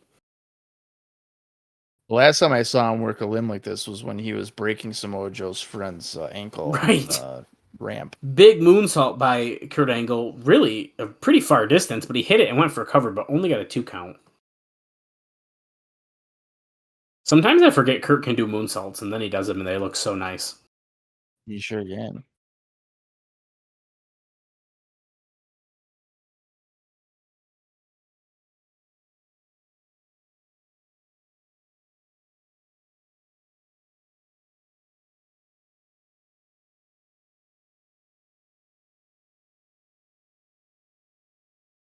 He's trying to break his leg. What is he doing? He's taking the boot off? Yeah, he's trying to take Abyss's boot off. I don't want to see his feet. He's unstrapping the entire boot. For some reason, I don't know if I realized that Abyss was wearing like full-sized wrestling boots underneath his pants. Well, you know what? That's a really good point, because how often would that You wouldn't. You would never see him. Don't. I thought maybe he was wearing little ones. I don't know. I just never thought he had full boots on, especially with side straps like Shawn Michael boots. Can't say I would have guessed this one. Right. You know what? If you ever look up Abyss's character as Prince Justice, I wonder if that's the same boots. And white socks, Bob. You think Abyss is wearing white socks? Well, he is tonight, but come on. You don't think he went to his local JCPenney and just got a bag of white socks before? No. Why is Abyss wearing white socks? I want to see his Hanes underwear on too. Well, you know that's what he's wearing. He's gotta be. Yeah. This is something I never would have thought about for the Abyss character, that the fact that seeing him in a little white sock is totally taking me out of the whole monster persona. Right. No. Well, I don't think it helps that his white socks are like white. Yeah. They're not dirty. Now, Kurt Angle, white socks. Abyss, no fucking way. Right. Now, I suppose it gives a good visual that he has his boot off. Maybe. Oh my god, what a black hole slam. T-shirt guys in the crowd even. But nope, kick out at 2. This is one of the longest Abyss matches that he hasn't bled yet. That's true. Well, you know what? The guy deserves a break from bleeding. I mean, I agree.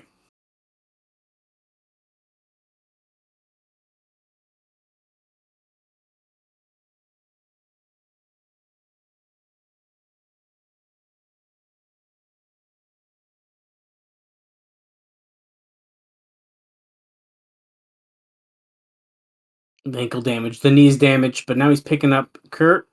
Tombstone? Really? Nope. Kurt was able to slip down, grabbing that exposed ankle. The boot is off, no support. Is this going to be it? Oh no, on the exposed foot? I mean, No way. without the boot, he could break that ankle easily.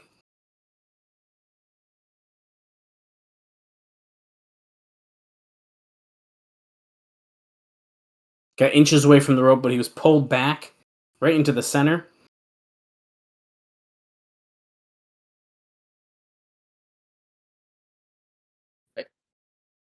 I wish Angle would just like wrap his legs around Abyss's legs. See him on his knees like that is kind of Well, because he can keep pulling him in, and now look, he's standing up because boom, there it is. There we go. That's what I'm looking for, because then you can't really go anywhere. They're in the middle of the ring, dude. This is it. And Don West just said it too. If he doesn't tap out, his ankle's gonna break in those white Hanes socks. I just saw the logo. I did too. They even got the gray tip and everything. He dude. got that 12 count from the store, 16 count. It's fucking hilarious. Oh, I thought I just heard a tap and the camera was cut. Oh, he verbally just submitted, I believe, because Earl called for the bell. No, I think he tapped, and I think they missed the tap. No, I only heard one hit, though, so I'm going to say that was verbal. That's all it counts. That's all it takes is one. Well, Kurt retains the TNA title, his only one of the night. Oh, wait a minute. Is that the first time Abyss is submitted?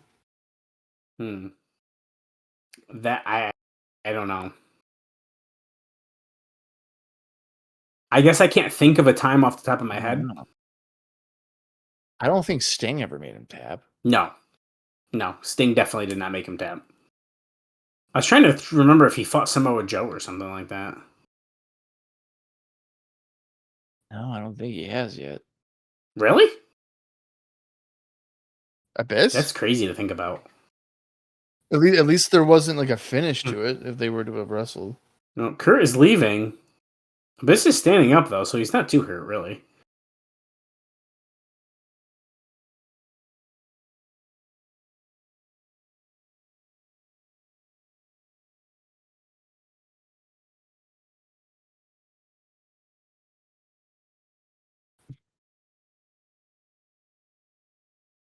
Wow. Can't believe it. Kurt Angle lost all of his titles except probably his most important one. Oh, listen. I knew it. Mitchell. He's on the screen. I know you came up a little bit short, but you showed the world what a world-class competitor you are. Speaking of me, I promised you that I was going to take you straight down to hell, and your chariot has arrived. After all, I am a man of my word.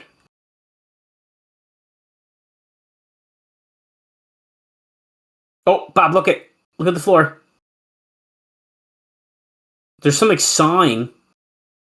There's a hand. Abyss just saw the arm, Oh, he got grabbed. and then he had to act like he didn't. Oh, shit. Oh, my God. He's getting pulled under the ring. There's, like, smoke coming out and everything. And there he goes. He's taken into the abyss. This guy cannot. He's gonna cut. Oh, that's it. Oh, shit.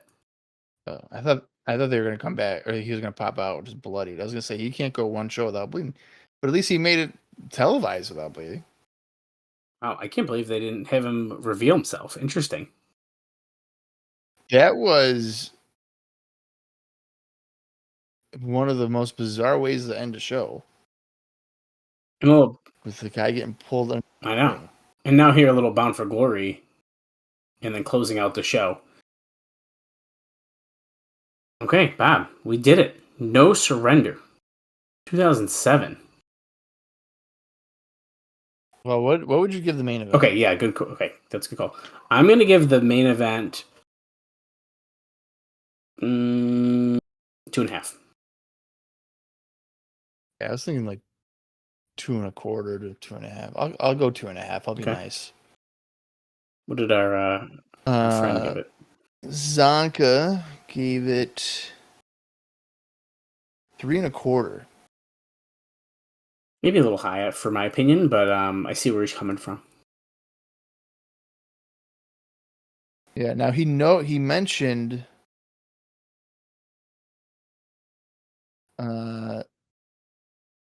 Yeah. So he like really talks about how the production on the show was pretty bad. Like they missed Pacman getting. Yeah, that was bad.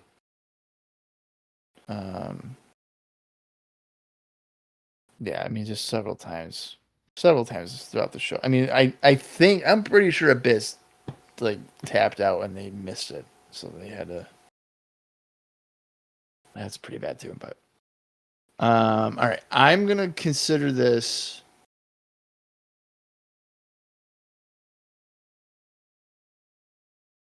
The only really major negative on this show was the Gauntlet for me. Yeah. That took way too long. And I really contemplated if my life was Oh my god. Okay. He's being dramatic. ever like continued. I thought maybe I was stuck in that match for the rest of my life.